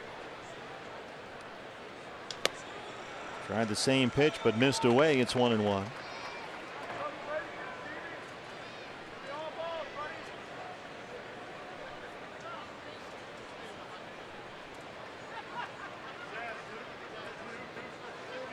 Dodgers have answered the Mets. It's now 4-2 New York in the 3rd. Rockies and Giants still tied 2-2 in the 7th. He keeps going back to that sinker up. Supposed to throw that sinker down, aren't you? Is that the way it's supposed to work? It's usually what you try to do.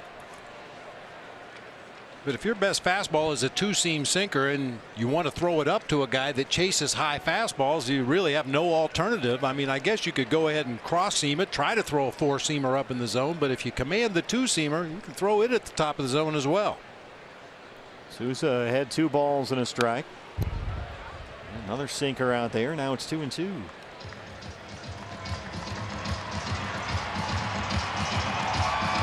AJ 0 for 2. He's on deck. Made a spectacular sliding catch in left center field earlier in the ball game. And got robbed by a real nice running sliding catch by Manuel Margot when he was batting back in that first inning. Hit it under the home run porch in left center. Margot went and got it.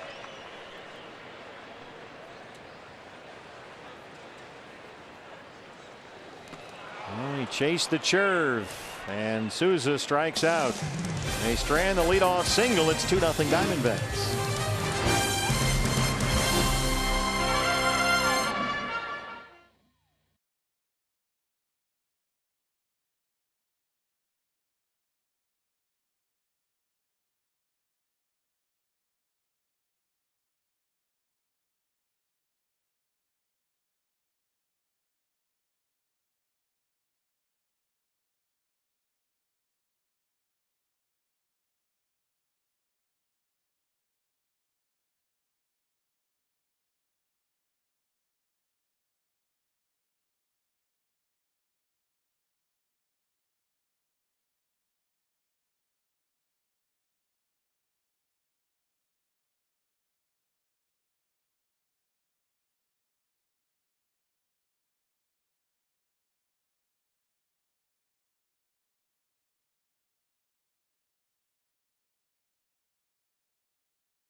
Rays 2-0.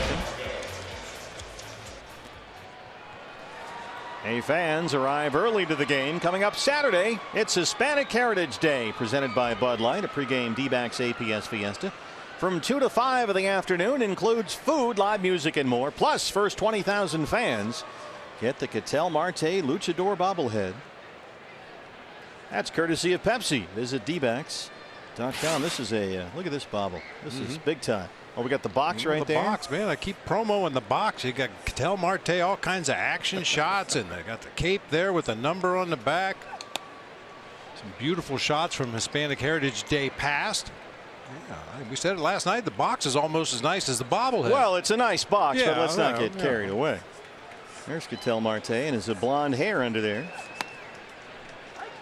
Quality job both on the item and the packaging. That's coming up this weekend, Saturday, September 8th. dbacks.com for tickets. Braves will be in here. Boy, Diamondbacks non-divisional schedule this month is brutal. You get 3 division leaders in Atlanta, Chicago, and Houston.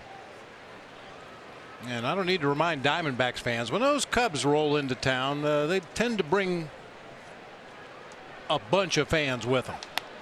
So we're going to need you out here to shout those Cubby fans down in that series.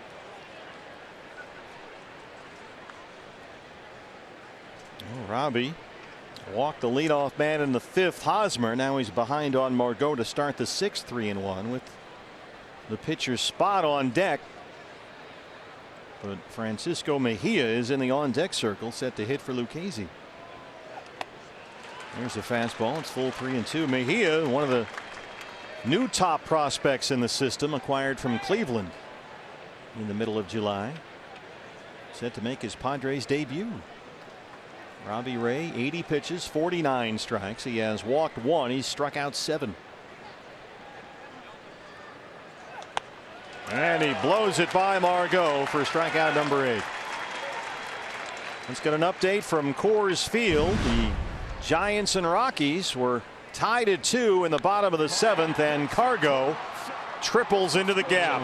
And everybody comes in. It's now 5-2 Rockies. Meanwhile, the Dodgers are on the board. They trail the Mets 4-2 in the 3rd. Sure, I heard they walked Nolan Arenado intentionally to get the left-on-left matchup with Cargo, and he foiled that strategy. You want to pitch around Arenado, I'm generally fine with that. Yeah. There's Mike Butcher out there to talk to Robbie Ray about the pinch hitter Mejia, who was recalled today from AAA El Paso. He is ranked 21st on MLB's top 100 prospects list this year. Acquired from the Indians in the middle of July when they sent relievers Brad Hand and Adam Simber to Cleveland. He played in AAA this year, both with Columbus and El Paso, hit .293 and 14 home runs. He's a guy who's been a catcher. They may not keep him at catcher. You could move him to some other spots, but he's a very well regarded young prospect, just 22 years old.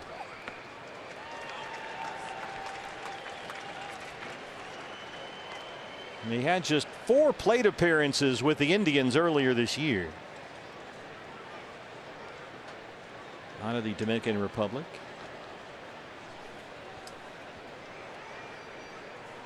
So Mejia hits for Lucchesi, the pitcher. Couple of breaking balls from Robert Ray, and it's 0-2.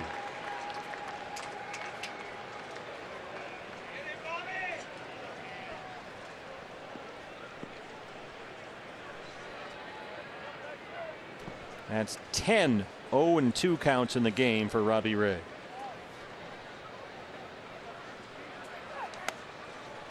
That curveball got away.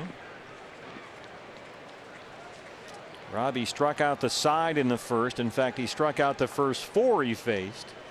He struck out 6 of the first 8 he faced. He has given up only 1 hit. And has yet to have a runner reach second base. And there's another slider. 9 strikeouts for Robbie Ray through 5 2/3. Yeah, welcome to the big leagues, kid. Guys throw breaking balls in any count. Robbie Ray starts him off with a slider, shows him another one out over the plate and down. Missed badly with that one right there, and then gets that one down and in. Our nationwide vision eye on the game. Welcome to the big leagues. Well, Freddie Galvis has been up twice and struck out twice after he punched out twice in last night's game against Zach Godley. Another curveball down. Robbie struck out the side in the first. A chance to do it again here in the 6th.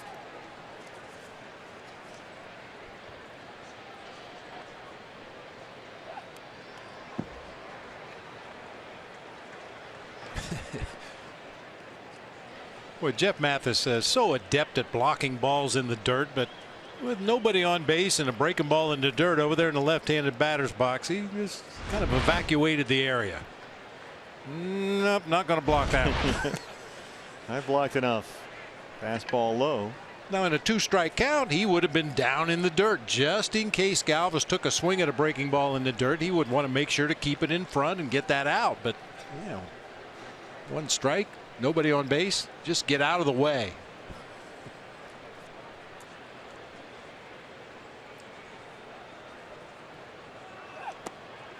Another fastball misses low, and it's 3-1 on Galvis with the rookie Urias on deck.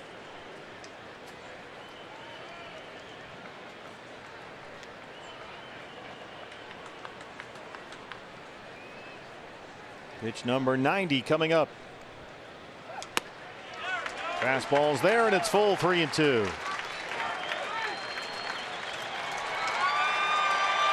Trying to strike out the side for the 2nd time tonight.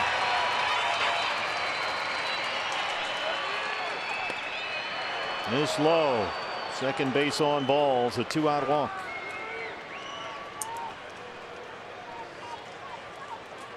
.91 pitches, 55 strikes. Here's Urias, who's 0 for 2.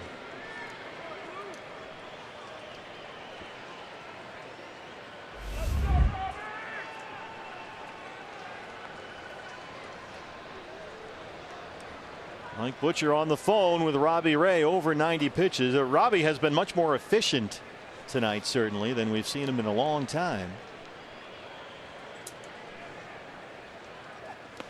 He's consistently been in the hundreds with his pitch count by the 5th inning. But he's on a better pace here tonight.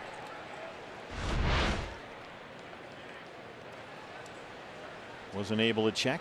0-1.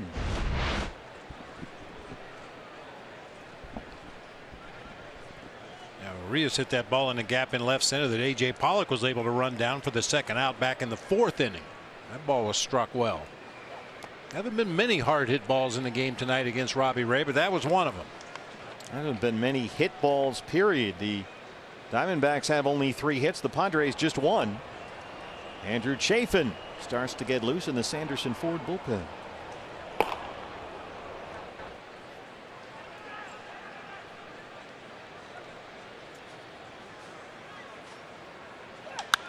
That's into right. A fair ball. A base hit for Urias. Galvis heads for 3rd. A pair of 2-out base runners, and here comes Hunter Renfroe.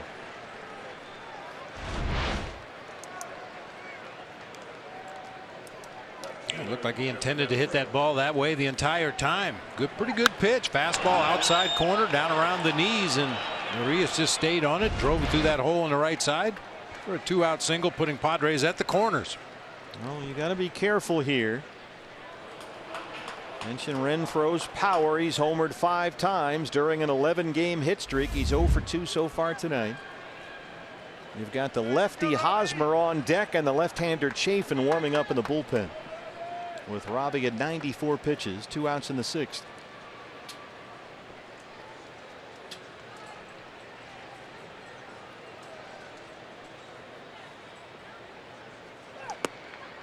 Fast, but he keeps missing low with that fastball. He's had to work twice now in the 5th and the 6th. Up over 20 pitches. 5th inning, he had that leadoff walk, then the double play ball, followed by the base hit by Reyes. Gets him to chase a curveball down. Renfroe's strength has never been plate discipline. He's a free swinger up there. He's already struck out 4 times in the series. Galvis at 3rd, Urias at 1st, 2 outs.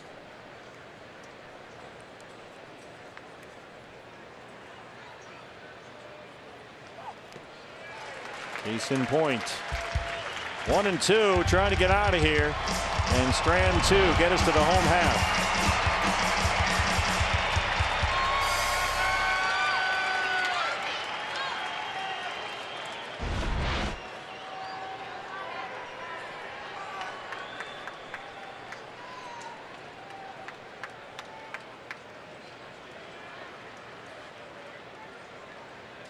It should be the slower breaking ball. Tap to 3rd, and that one goes foul.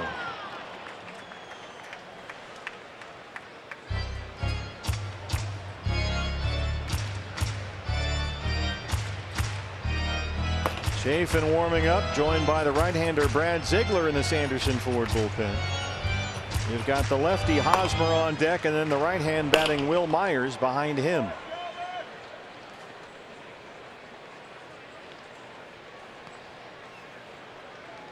Robbie struck out Margot and Mejia to start this inning.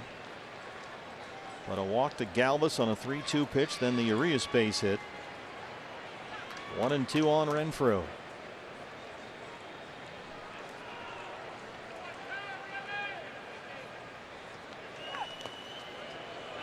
Tried the curveball, 2 and 2. Renfroe is all about the slug. He's got 82 hits this year. 41 of them have been for extra bases, so half. He's up there chasing doubles and homers. Pitch number 100 coming up.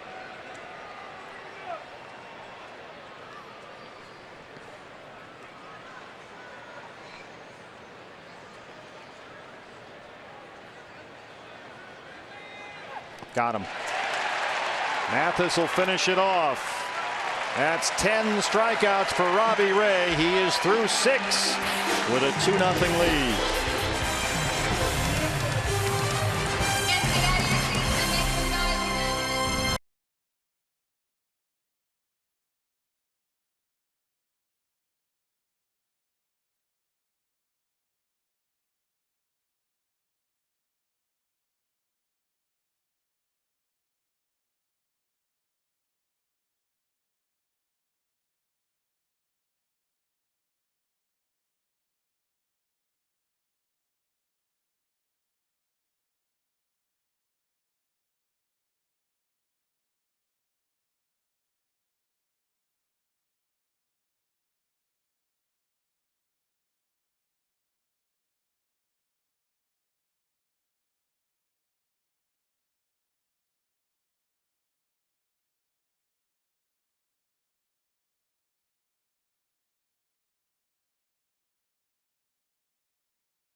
Well, D-backs again, not a whole lot of offense, but Robbie Ray has made 2 runs on 3 hits. Stand up. Our Chaz Roberts Air Conditioning and Plumbing cool plays of the game. He has walked 2. He struck out 10. Boy, in his last 2 starts, he's just looked like a different animal out there on the mound. It's like somebody just said, go out there and go till you blow. Throw as hard as you can, as long as you can, and we'll get you out of there. Robbie just attack, attack, attack in his last 2 starts. A.J. Galvis can't get there, and Pollock's aboard to start the 6th. That's the 4th Diamondback hit. And here comes Goldie. Yeah, it's good to see A.J. get rewarded. He's hit some balls hard recently with nothing to show for it. That time just a little rollover grounder back up the middle of the field, out past the reach of Freddie Galvis for a leadoff base hit. New pitcher for the Padres is the right-hander Robert Stock. This guy's got a big fastball for kind of a little dude. It averages almost 98 miles an hour. His 22nd appearance of the year, a very good 2.15 ERA. Goldie 0 for 2. He's got a slider and a 4-seam fastball, and he can give Andy Green multiple innings if need be. We mentioned when we saw Stock in San Diego earlier this season, back in his collegiate days at USC, he used to catch the first 8 innings of the game and then take off the gear and close. I know you love that. Oh, that's great. Goldie lays off that slider, but it caught the corner, says Todd Tishner. Goldie, I'm sure, doesn't agree based on that look. Rockies now have a 6-2 lead over the Giants. They're in the 8th inning in Denver. Dodgers still trailing the Mets 4-2. They're in the 4th in LA. There's that 98-mile-an-hour fastball. Michael Conforto and Jay Bruce have both homered for the Mets in that game in LA. Dodgers scored their runs on a 2-run homer by Austin Barnes. AJ's got that oven mitt protecting that left thumb that he broke back in May.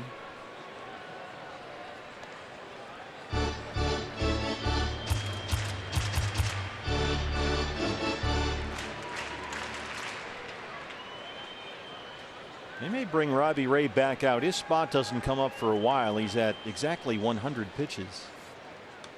Goldie fouls that one off, so they could do that if they wanted to. They've got the middle of the order due up in the 7th. Hosmer, Myers, and Reyes, the big boys, 4, 5, and 6. And the bullpen for the moment is quiet again for Torey Lovullo. It's going to be a tough decision. Diamondbacks have a long run after the off day tomorrow. They don't have another scheduled off day until the 20th of September. Well, there's that slider, and Goldie strikes out for the second time tonight. And sometimes that'll factor into when you pull the plug on a starting pitcher. If you've got a couple scheduled off days or a travel day coming up and everybody's going to get an extra day before their next turn anyway, you might extend a guy a little bit farther. If you don't have those off days, you might be a little more willing to pull the plug early. David Peralta 0 for 2. He has lined out twice. Well, one good thing about last night is that Torrey used a lot of the call-ups out of the bullpen. We saw Sherfy last night. We saw Bracho. We saw Matt Cook, along with T.J. McFarland, all in relief of Zach Godley. There's Jimmy Sherfy. Great dude. We got to run that again. We got to find that. Get our producer Brian Moss to dig up the Jimmy Sherfy thematic. That blew up the internet when we first ran that. Very entertaining. He's a very entertaining guy.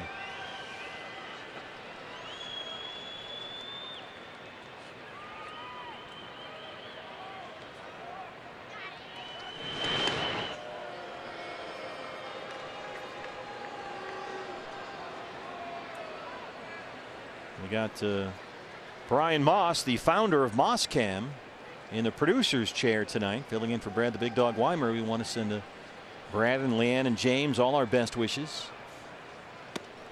They got their hands full down there, but we're so thrilled about the good news on James. Little James Weimer is progressing nicely over at PCH, and we miss you, Big Dog. Come on back, do what you got to do. Knowing that Brian Moss is holding down the fort.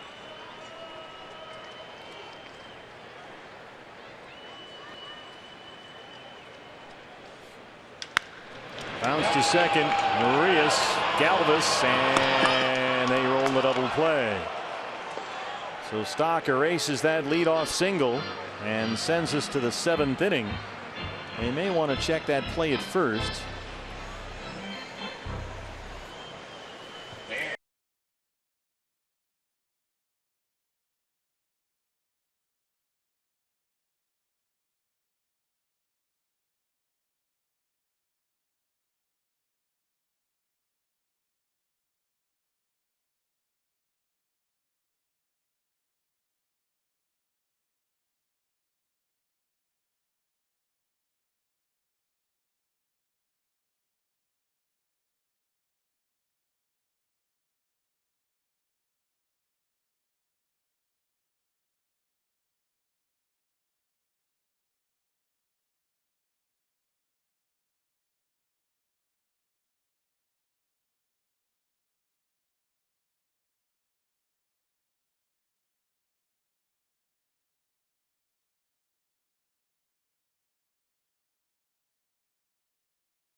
But that's next level.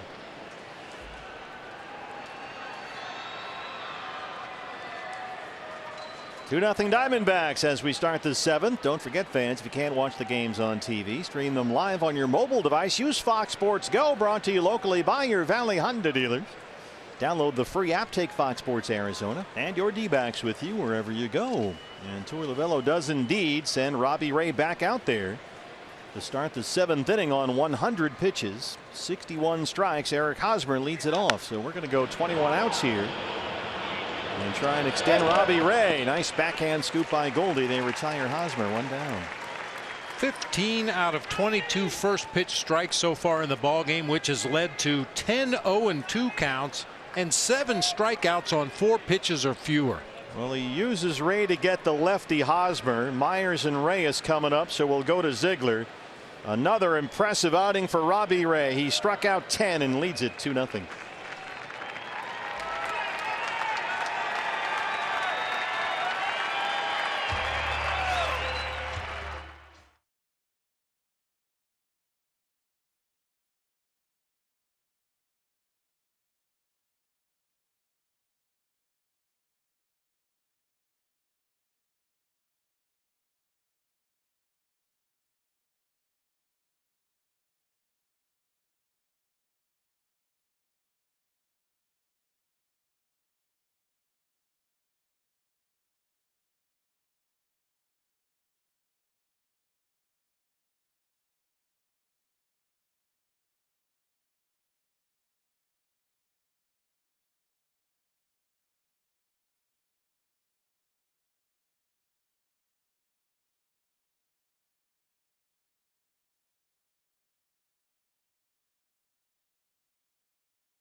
Schedule's been released and is available on dbacks.com. The D-backs host the Red Sox and the Yankees next year. They're also home for Mother's Day and Labor Day.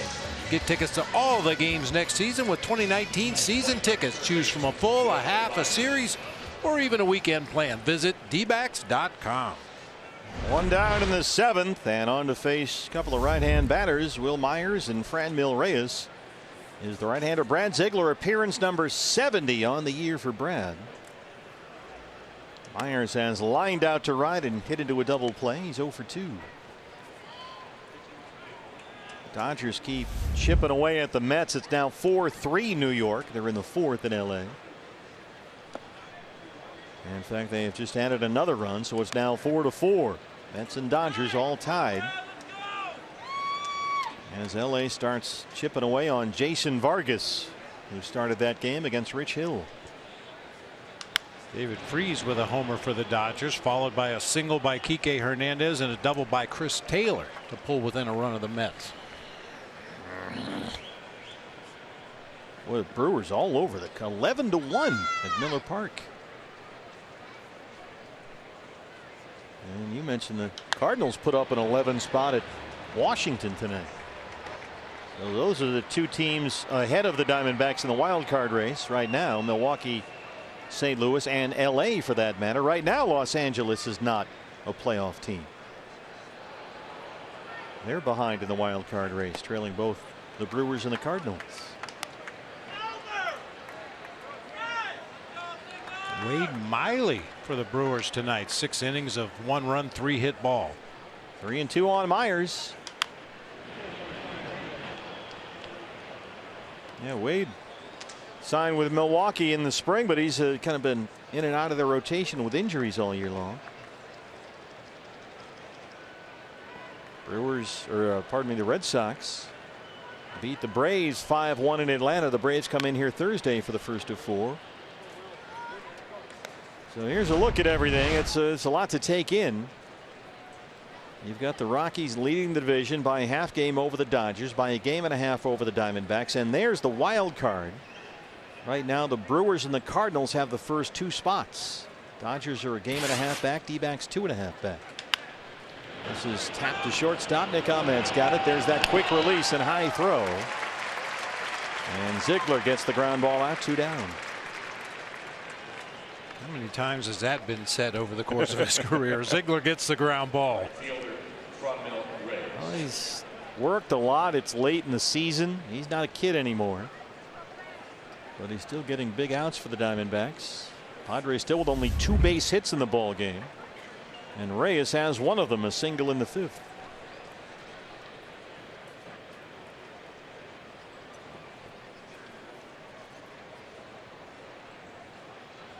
Franmil Reyes coming in to this one had hit safely in 12 of his last 13 games, and his on-base percentage in those 13 games exactly .500, which for a big power hitting corner outfielder is pretty impressive. Got the call there on that sinker from Todd Tishner.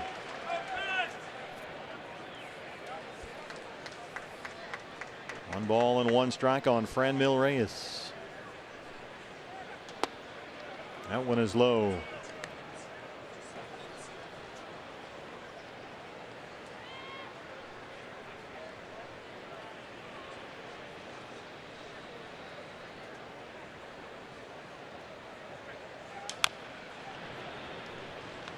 Receive 15% off at the Chase Field Team Shop when you use the card by Gila River Casinos. I have some great minor league stuff in the Team Shop. You can go in, get some Jackson Generals gear, Reno Aces, Hillsboro Hops, Visalia Rawhide. There's that slow breaking ball. Ziegler gets us to the home half of the seventh. It's 2-0 Diamondbacks.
D-backs and Braves right here for 4 games.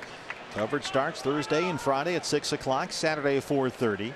And we wrap up at 12:30 on Sunday with the D-backs live pregame show right here on Fox Sports Arizona. That one's foul.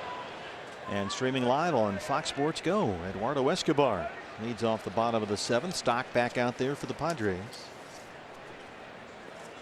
which is nothing new for Robert Stock. He's thrown at least 2 innings in 7 of his last 16 appearances, so he can give Andy Green some length.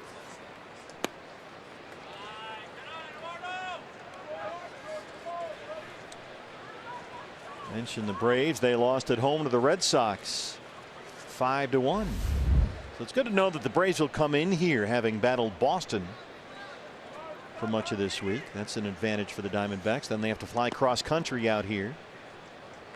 D-backs will begin that series coming off tomorrow's off day, so that'll help out. Zach Greinke starts the opener on Thursday against Anibal Sanchez. And it's Patrick Corbin against former Oriole Kevin Gausman. Play Buchholz and Julio Teheran on Saturday. Sunday TBA. Ahmed on deck, 2-2 on Escobar. There's Clay Buchholz.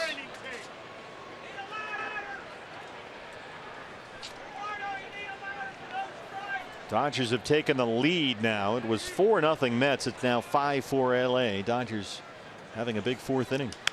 Escobar slaps a fastball foul. Yeah, the go-ahead run scored with runners at first and third. 1 out. A slowly hit ball to Todd Frazier at third. He tried to turn 2, and Brian Dozier was able to beat out the relay, allowing the go-ahead run to score. It's good to see that your staff is keeping a close eye on that game. Do you have a staff member assigned to each game? Yeah. It's a fly ball to right center. Reyes is out there. So one guy's watching the Rockies, the other guy watching the Dodgers. Here's Nick Ahmed. Nick has the game's big hit. After Escobar walked in the second, Ahmed triples to right center. 5th triple of the season for Nick Ahmed. How about this for the Diamondbacks? You go back to 2014, 2016, 2017, 2018. They had the most triples in the major leagues. And in 2015, the one season they missed by 1 triple. 41 this season after the Nick Ahmed triple earlier in the ballgame. That leads the majors. It was Nick's 5th triple this year. Ketel Marte leads the major leagues with 10 triples. Diamondbacks and Escobar and Marte have the major league leaders in doubles and triples. That one is gloved by Hosmer on the backhand. 2 outs. And here comes Ketel Marte. He's got an RBI fly ball and a single his last time up. This is getting a little creepy. The Diamondbacks in each of their last 4 games have finished with exactly 2 runs on 5 hits. And so far tonight they have 2 runs on 4 hits. Now they've lost all 4 of their previous games, or it was 2 runs 5 hits. So it's another tough night for the offense. Robbie Ray and Brad Ziegler have put up 0 so far.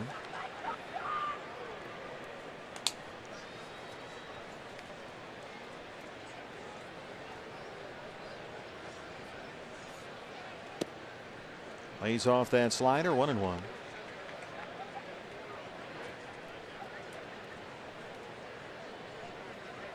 You ever seen anything like that? 2 runs on 5 hits in 4 consecutive games. No.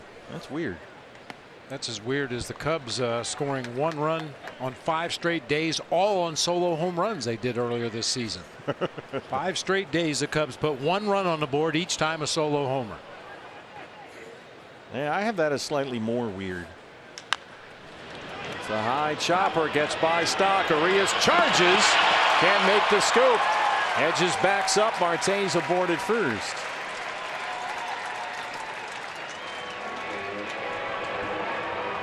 That'll be ruled an infield hit for Ketel Marte. That's almost like bunting the ball to the right side there. The only play Urias has is to try to scoop it from glove to Eric Hosmer. And the ball stuck in the pocket a little bit longer than he wanted to. Goes over the head of Hosmer, but Austin Hedges right there to back the play up, keep it from rolling into that dugout. And now for the 5th consecutive game, the D-backs have 2 runs on 5 hits. Here's Mathis, who doubled in the second, 1 for 2.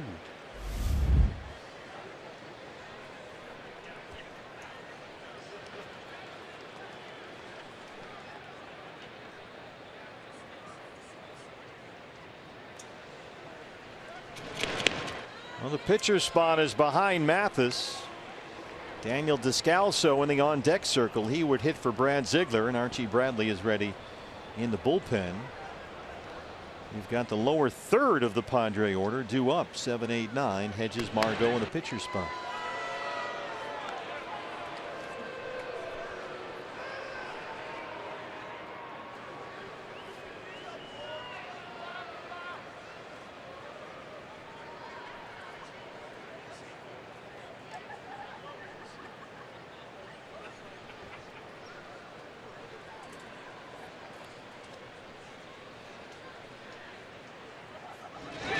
And he throws it away. It stays put for Hosmer. Marte will get 1. And he's at second. Stock tried the quick pickoff move, and it got behind the big first baseman. Yeah, Stock does have a quick move, maybe a little too quick that time. Just spiked his throw in the dirt. Eric Hosmer just kind of waved at it as it went by. They caught a break right there. That ball hit one of the padded poles down the right field line and ricocheted right back to Hosmer. Yeah, you were hoping anytime that happens it goes up the right field line, but it kind of checked up. So just 90 feet for Marte. Mathis still waiting for a pitch.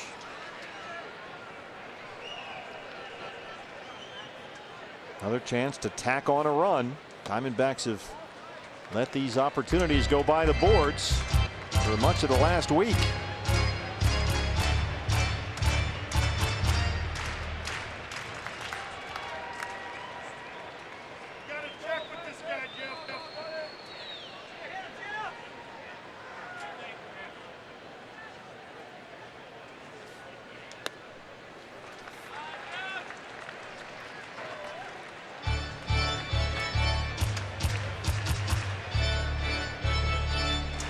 for 2 with runners in scoring position tonight, the Diamondbacks. 2 runs on 5 hits. Padres no runs on 2 hits.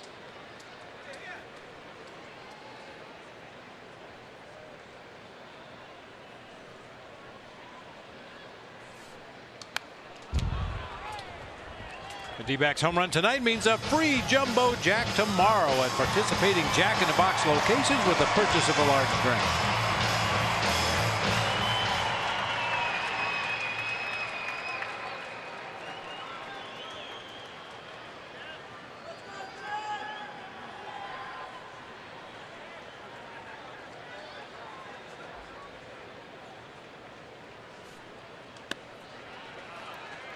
Slider missed. It's 3-1 to Descalso, the on-deck hitter. Ready to hit for Ziegler.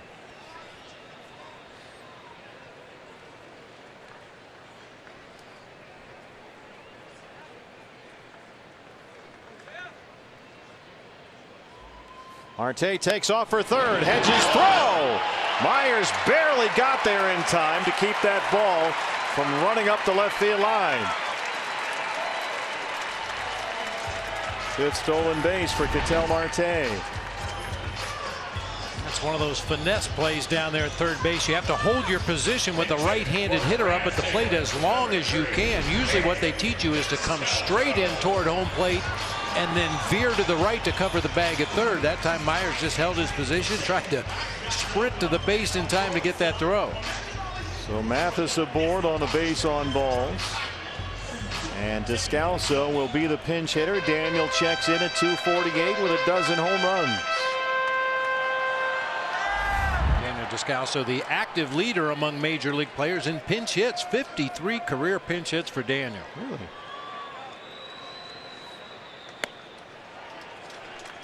Well, as a pinch hitter this season, 38 plate appearances. He's hit 281 with a home run. Singled in his start last night in the ball game. Had that big home run Sunday in LA. 2 on and 2 out.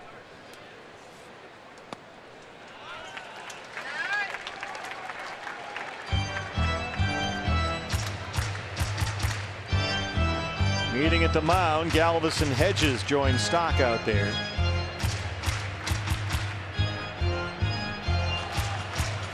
I'm not sure I'd describe this as action in the Padre bullpen, but Phil Maton, the right-handers, just kind of keeping warm, keeping that engine idling out there.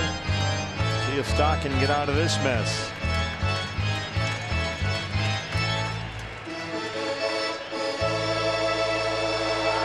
Marte's at third, Mathis at first, 2 outs.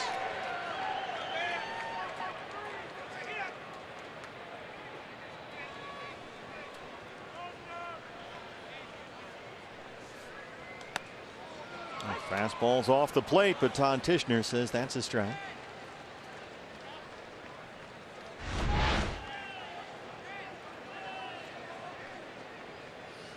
Well, strike or not, that's a good take. 2-0 count in your favor. That's not a pitch you want to swing at. And that one gets behind Hedges. Here comes Marte, and he's in there. Hedges throws it away. Mathis stays put at second, and it's 3-0 D-backs.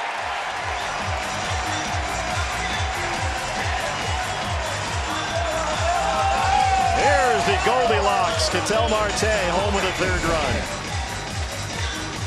Stock just jerks that one way inside to Descalso that time. Hedges was set up off the outside corner and just can't react quickly enough to 98 that far away from its target. And then the snowball fight started. And it's 3-1 on Descalso with Souza on deck.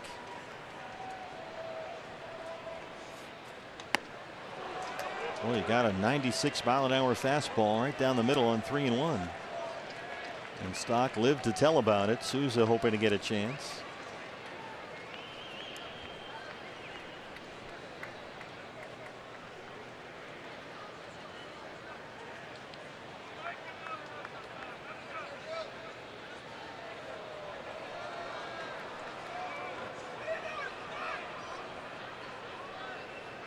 There's no one anywhere near the second base bag. Mathis, if he wanted, could take a huge secondary lead here.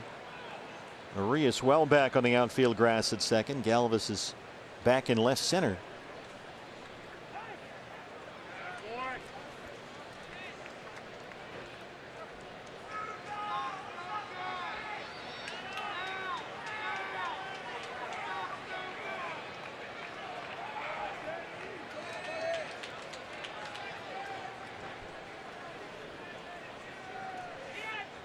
Three-two is a base hit. Here comes Mathis. Here's the throw, and he is in there.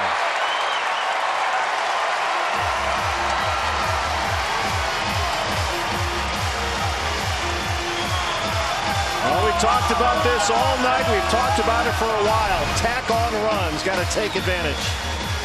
Daniel missed a 96-mile-an-hour fastball in the middle of the zone. He wanted to make sure it didn't happen again. That one was 98 and just ripped it into right field. Reyes got to the ball in pretty good shape with Mathis running. I thought the Padres might have a chance at the plate, but Jeff gets in on his belly ahead of the throw. 4-0 Diamondbacks, and that's it for Robert Stock. Andy Green will change pitchers, and we'll take a break. D-backs have the 4-0 lead.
Pitch. A Descalso RBI single has made it 4-0 Diamondbacks. What's next? Brought to you by CenturyLink. Off day tomorrow. First of 4 against the division leading Atlanta Braves. Starting on Thursday, Zach Greinke against Anibal Sanchez. Diamondback Live pregame show straight up at 6 o'clock on Fox Sports Arizona. Phil Maton, the right-hander. He's got a good hard fastball and a slider. Trying to get the Padres out of this 7th. Here's Souza, 0 for 3. That's an RBI single for Daniel Descalso. Takes second on the throw. Souza has struck out twice and flied out tonight. Well, that first run in the inning was gift wrapped by Robert Stock. The infield single by Marte, an E1 on a pickoff attempt. Marte, an ill-advised attempt to steal third, but he made it okay and then scored on a wild pitch. There's that fastball up. I say ill-advised steal at third base. He made it, so that makes everything okay. But at that particular juncture, you got Jeff Mathis at the plate. You're trying to clear the pitcher spot, get Daniel Descalso up there with a couple guys on base. You better make it. Well, he did. Hedges almost threw it into left field. Myers barely got to the bag in time.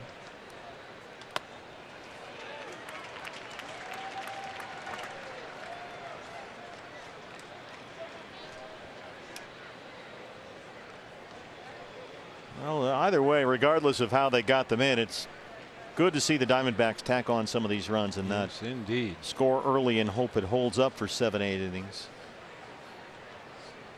Now 4 runs on 6 hits. There's that slow slider. When you think about the lack of offense over the last couple of weeks here and the pressure that puts on a bullpen. Oh, I mean, every appearance is high leverage.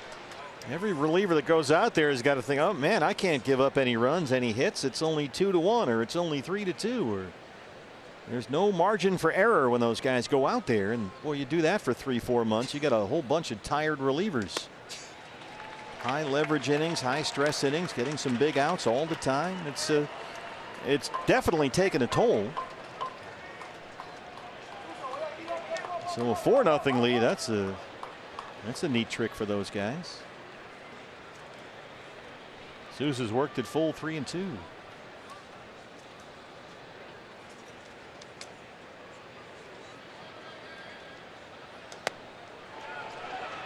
No, he didn't. Chad Whitson down there. And Souza works the walk. Here comes AJ.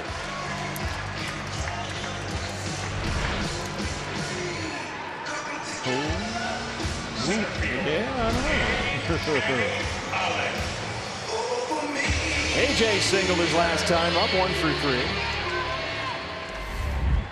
AJ's single in the 6th inning against Robert Stock, the only hit by a Diamondbacks batter tonight in the 1-4 spot. Souza, Pollock, Goldie, Peralta have combined for 1 hit. AJ single in the 6th. It's the 5-9 batters that have done the damage here. 5 hits, all 4 runs coming from the bottom part of the order. And AJ dumps one into left. They wave Descalso. Here's the throw, and they don't get him. Hedges dropped the ball, and Souza sneaks into third. Oh, they had Descalso dead to rights at home. Tony Perez-Chica figuring why not send him 2 outs. And Bob, you know what that means. First time in a while, we've got to use the sign. A clean base hit into left field. We know Renfroe has a big throwing arm, and he unleashes it to home plate. They've got Descalso by a wide margin, but Hedges drops the ball and then brain cramps, forgets that there are other runners on base, and Steven Souza Jr. takes advantage, moves up 90 feet. Oh, Descalso knocked the ball out of the mitt.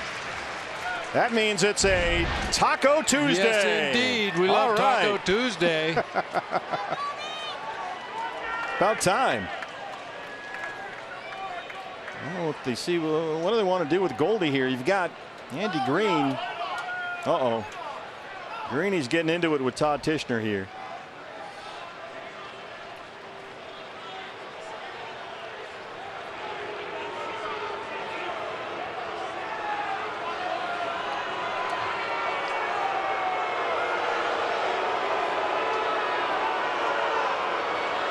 He's got an issue with Angel Hernandez at third, who's the crew chief. Here comes Angel, and we'll find out what's the beef. Well, here's the play at the plate at the tail end after Hunter Renfroe unleashed that throw, and Hedges just trying to swipe tags with the catcher's mitten. As Descalso slides in there, it just dislodges the ball from the glove. That's why catchers are taught, when you have that much time, get the ball in your bare hand and protect it with the glove.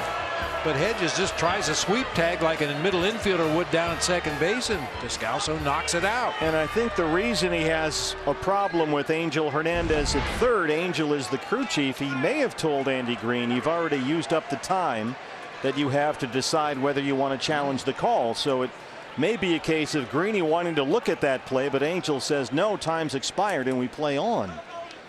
Just a guess, of course, but that's the way it looks from up here. There's a fastball to Goldie.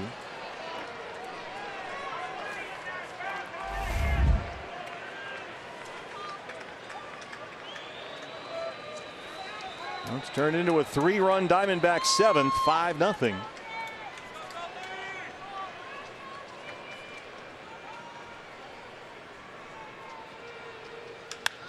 Center field, Margot coming in. It's a base hit. Souza's home with run number 6, and Pollock's in at third.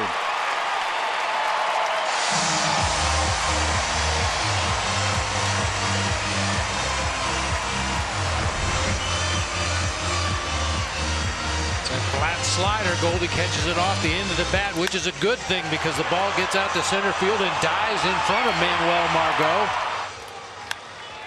Yeah, if Goldie squares that up, it's probably a line drive right to the Padres center fielder, but instead an RBI base hit. Chases A.J. Pollock around to third. That's 6 consecutive Diamondbacks who have reached base, all with 2 outs. They've scored 4 in the 7th to take a 6-0 lead. And we'll take a break. Back in just a moment.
They had 2 hits with runners in scoring position total in their previous 3 games. It's turned into a 6-0 lead. Matt Strahm, the left-hander, on to face David Peralta. He's got A.J. at third, Goldie at first, 2 outs and 4 runs in. Peralta, the 9th man to bat, and the Diamondbacks 7th.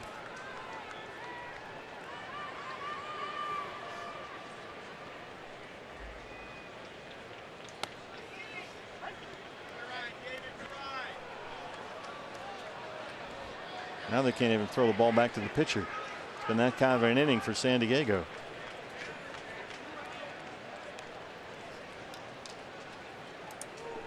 David 0 for 3.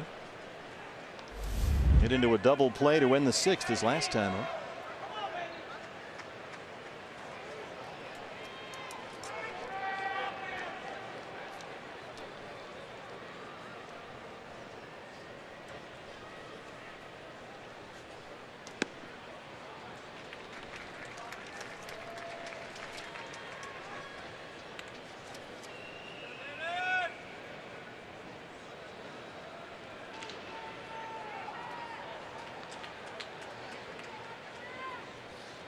Pollock at third, Goldie at first, 2 outs.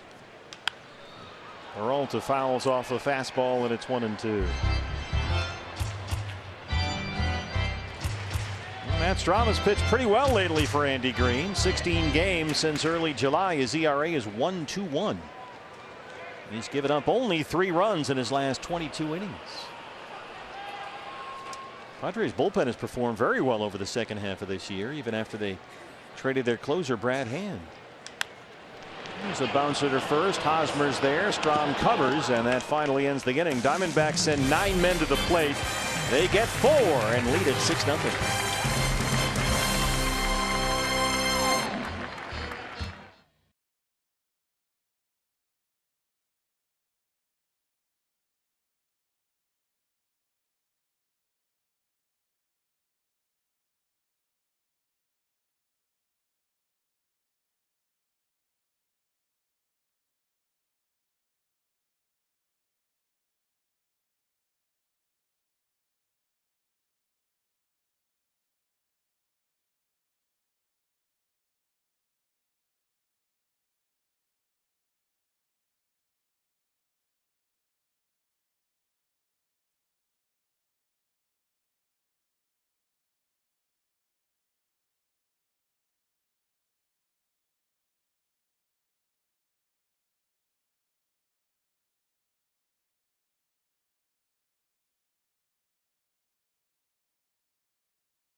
Manage your dream team in franchise mode. Get weekly stats, roster updates, and more with RBI Baseball 18. It's available right now. Learn more at RBIGame.com. It's rated E for everyone. D-back fans on their feet as they bring in the beard. Here is Archie Bradley to start the 8th inning and to work to the bottom third of the Padre order, which is a bit of a new gig for Archie. His 67th appearance of the year. And we all know what happened in LA with Matt Kemp. The curveball and the fastball. So Archie trying to bounce back here with a soft landing. The beards are in place. And the catcher, Austin Hedges, starts off the San Diego 8th. He is 0 for 2. I'm sorry, partner. Nice breakout inning there in the bottom of the 7th. The 11th time this season the Diamondbacks sent 9 or more batters to the plate in one inning. 4 of those have come against the Padres. And that inning had everything. Hedges sends one deep to left center. And that's off the base of the wall against Bradley. Austin Hedges now with a 6-game hitting streak, a leadoff double.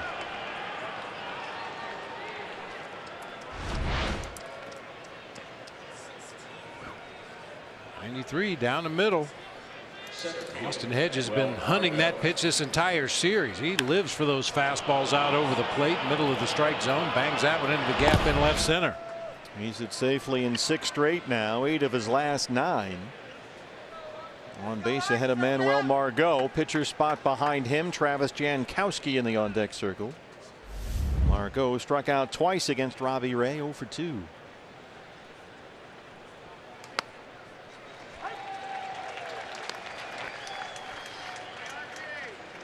Rockies have won. That's a final at Colorado. They beat the Giants 6-2. The Dodgers have a 5-4 lead over the Mets. They're in the 6th inning in LA. Rich Hill still in the ball game for the Dodgers. Mets had a 4-0 lead in that game.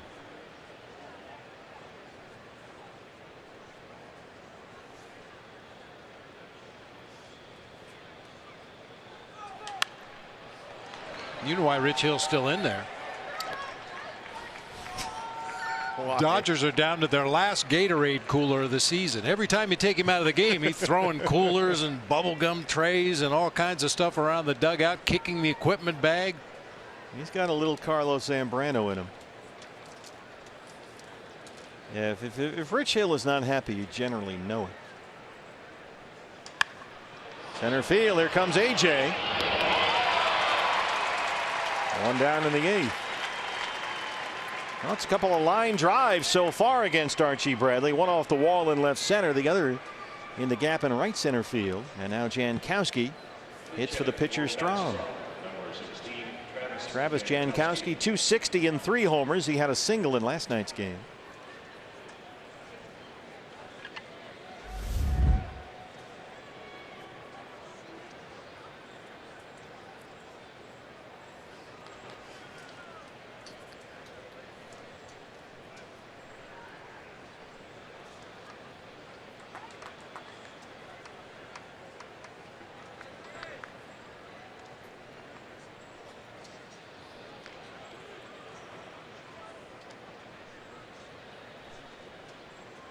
It's been a discouraging night on the out-of-town scoreboard as Mathis jogs out there. Every team the Diamondbacks needed to lose is either won or is winning, both in the division and the wild card. Rockies have won. The Dodgers have a lead.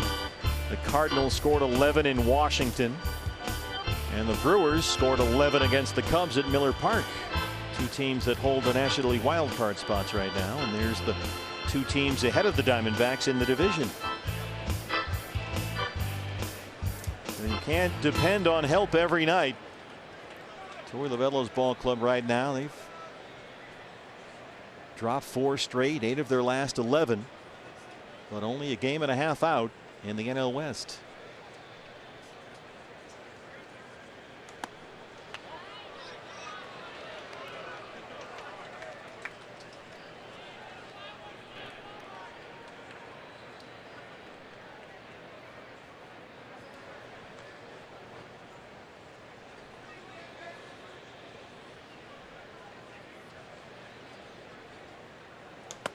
This is a little bit of an interesting twist in that Archie Bradley generally gets the heart of the other team's order. He's working to the 7, 8, 9 hitters tonight, and warming up behind him is Yoshihisa Hirano.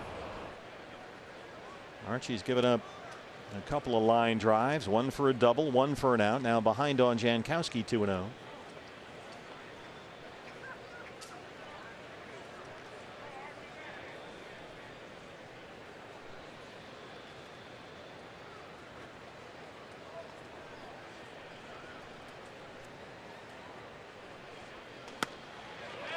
Fastball just off the plate, gets the 2-0 strike.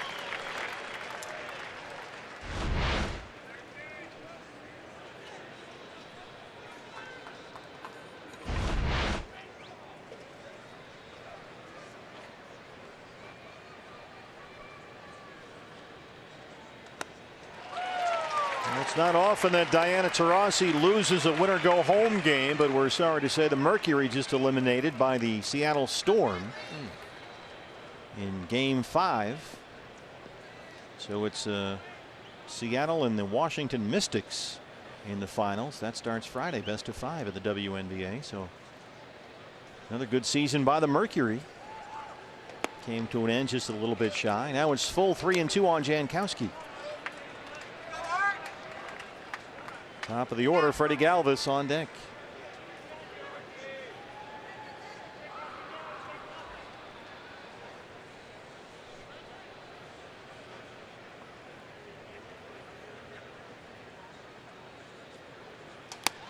Right by him at 96.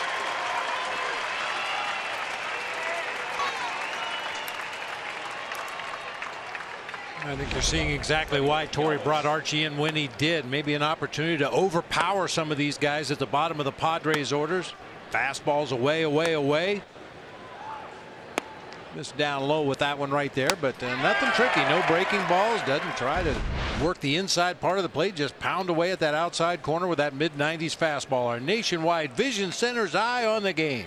And you know, you may wonder why in the world would you bring Archie Bradley back into that game Sunday after he gave up the Kemp home run Saturday.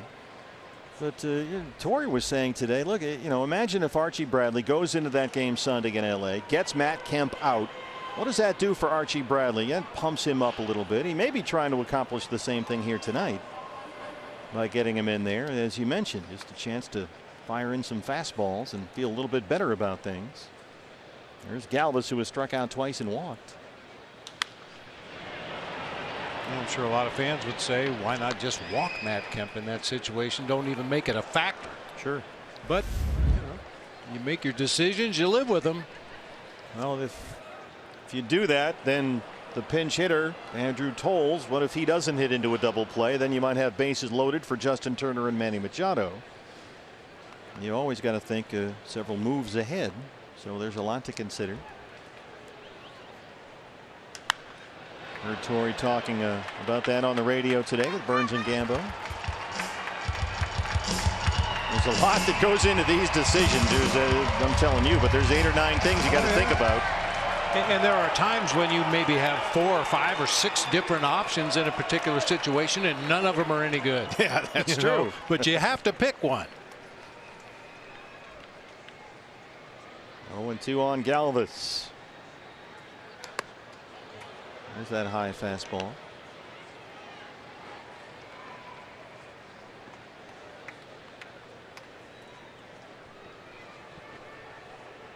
That's why so many times you see the manager over there late in the game looking at that lineup card, just hoping that the names will change.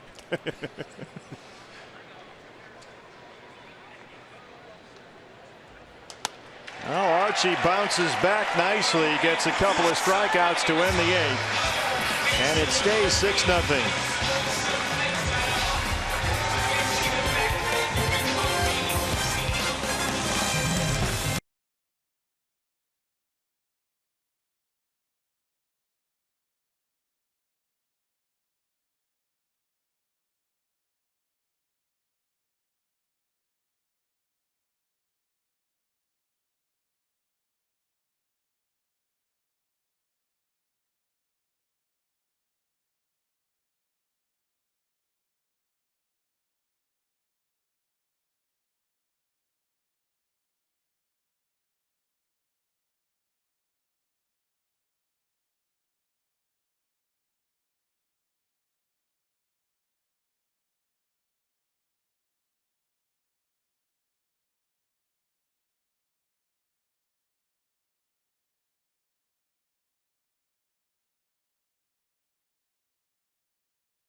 We go to the bottom of the 8th, 6-0 Diamondbacks. Jody Jackson alongside Mark Grace getting ready for our postgame show. D-backs Live presented by CenturyLink. Feels good to say 6 runs, 4 of them scored in the 7th. But I also am reminded of what you said during the pregame. Words of your former manager, Don Zimmer, right? Yeah, my old manager, Don Zimmer, God rest his soul. He told us one time we weren't hitting the ball very well with the Cubs, and he told the pitchers, hey, by the way, you pitchers, it ain't against the rules to throw a shutout. I think Robbie Ray might have been listening. No question. All right, guys, we'll send it back to you. We'll see you on the postgame. I think you're right, Gracie. Robbie was tremendous again tonight. Another big step forward for him. Eduardo Escobar leads off the bottom of the 8th against the new pitcher for the Padres, right-hander Rowan Wick, who just made his major league debut last week.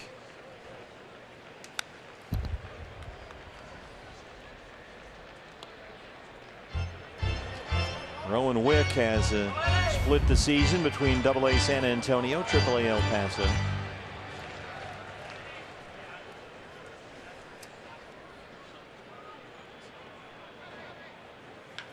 That's a line drive, base hit into right for Escobar, aboard for the 2nd time tonight. Brings up Nick Ahmed. Nick had one of the big hits in the ball game today. It was an RBI triple back in the 2nd inning after Escobar had walked with 1 out. Drove in the game's first run. D-backs with 2 in the 2nd and 4 in the 7th. 6 runs on 9 hits.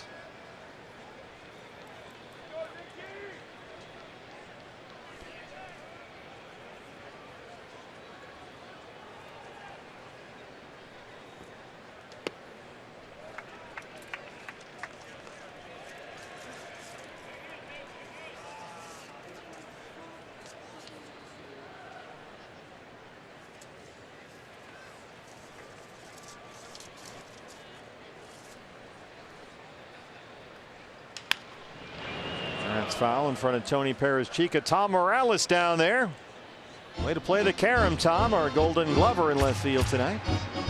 There is a Mark Field of Dreams working the right field corner.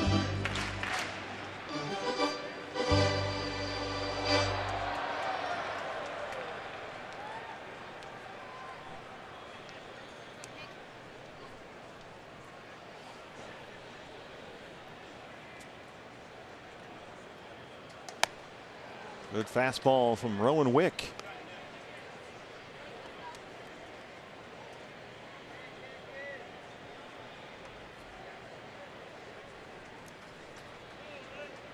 Boy, other than Brad Ziegler, everybody you see trotting in from the bullpen nowadays, those 95 or higher. It's like they grow them in the ground.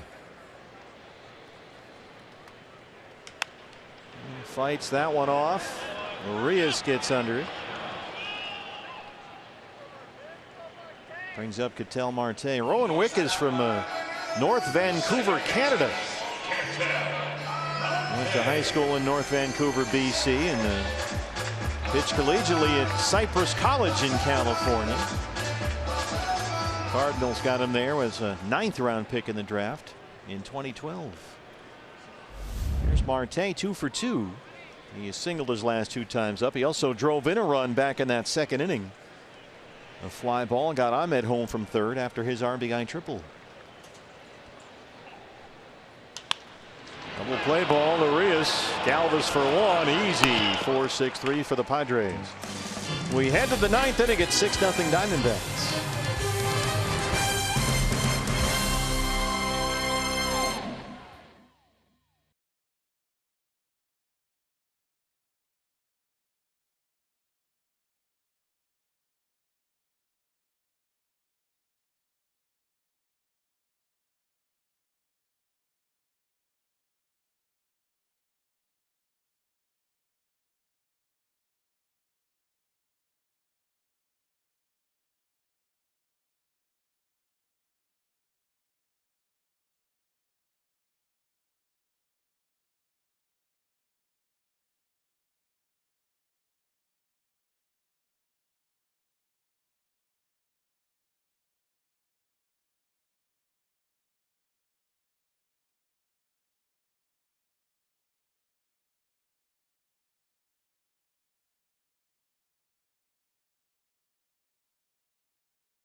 Hey, nicely done. Very nice. He's even got Goldie's very light grip on that bat hand.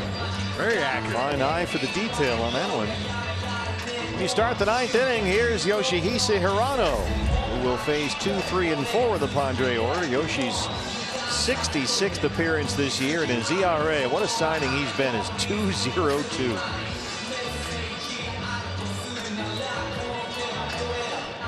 Yoshi threw one inning, only 9 pitches in the ball game against the Dodgers on Sunday.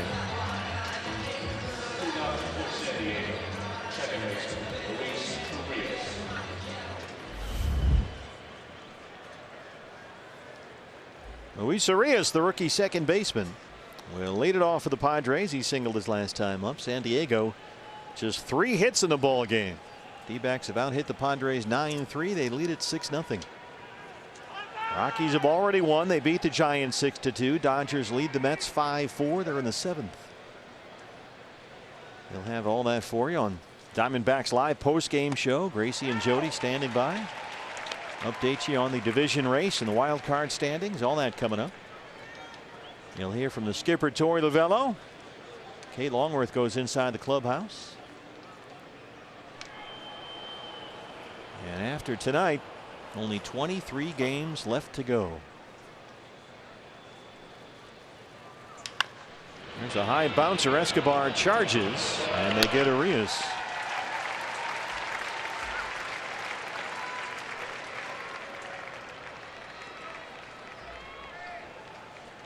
Day off tomorrow. First of 4 against Atlanta is Thursday. Zach Greinke against Anibal Sanchez. Don't forget Saturday, fans. That's Ketel Marte Luchador bobblehead day.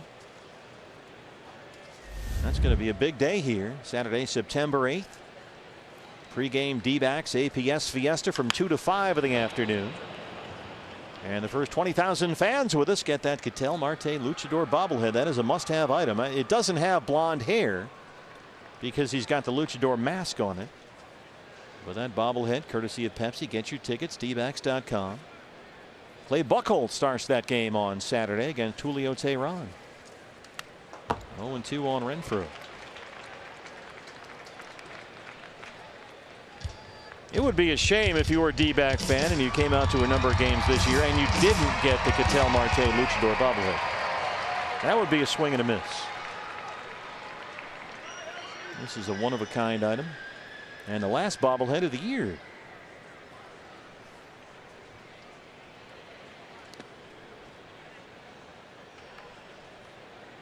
They didn't really have bobblehead days when you were playing, did they? I don't even know if they had bobbleheads. I think they did. I remember buying a Cleveland Indians bobblehead when I was a kid going up to Municipal Stadium watching the Indians play. I remember getting a bobblehead. But it was that one generic kid with the chubby face that he had. The exact same kid was on every team's bobblehead.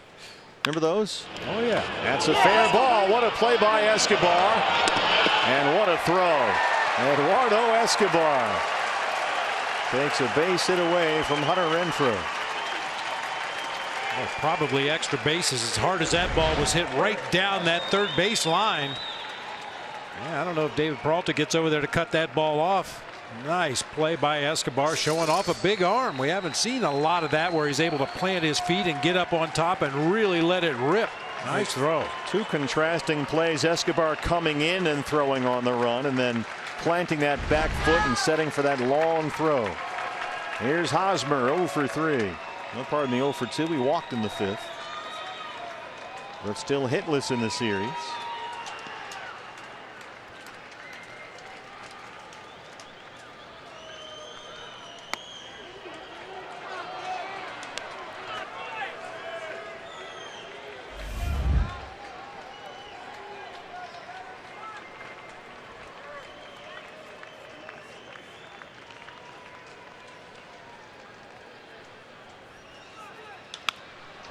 On the ground to second for Ketel Marte, and the Diamondbacks snap that 4-game losing streak. They beat the Padres 6-0.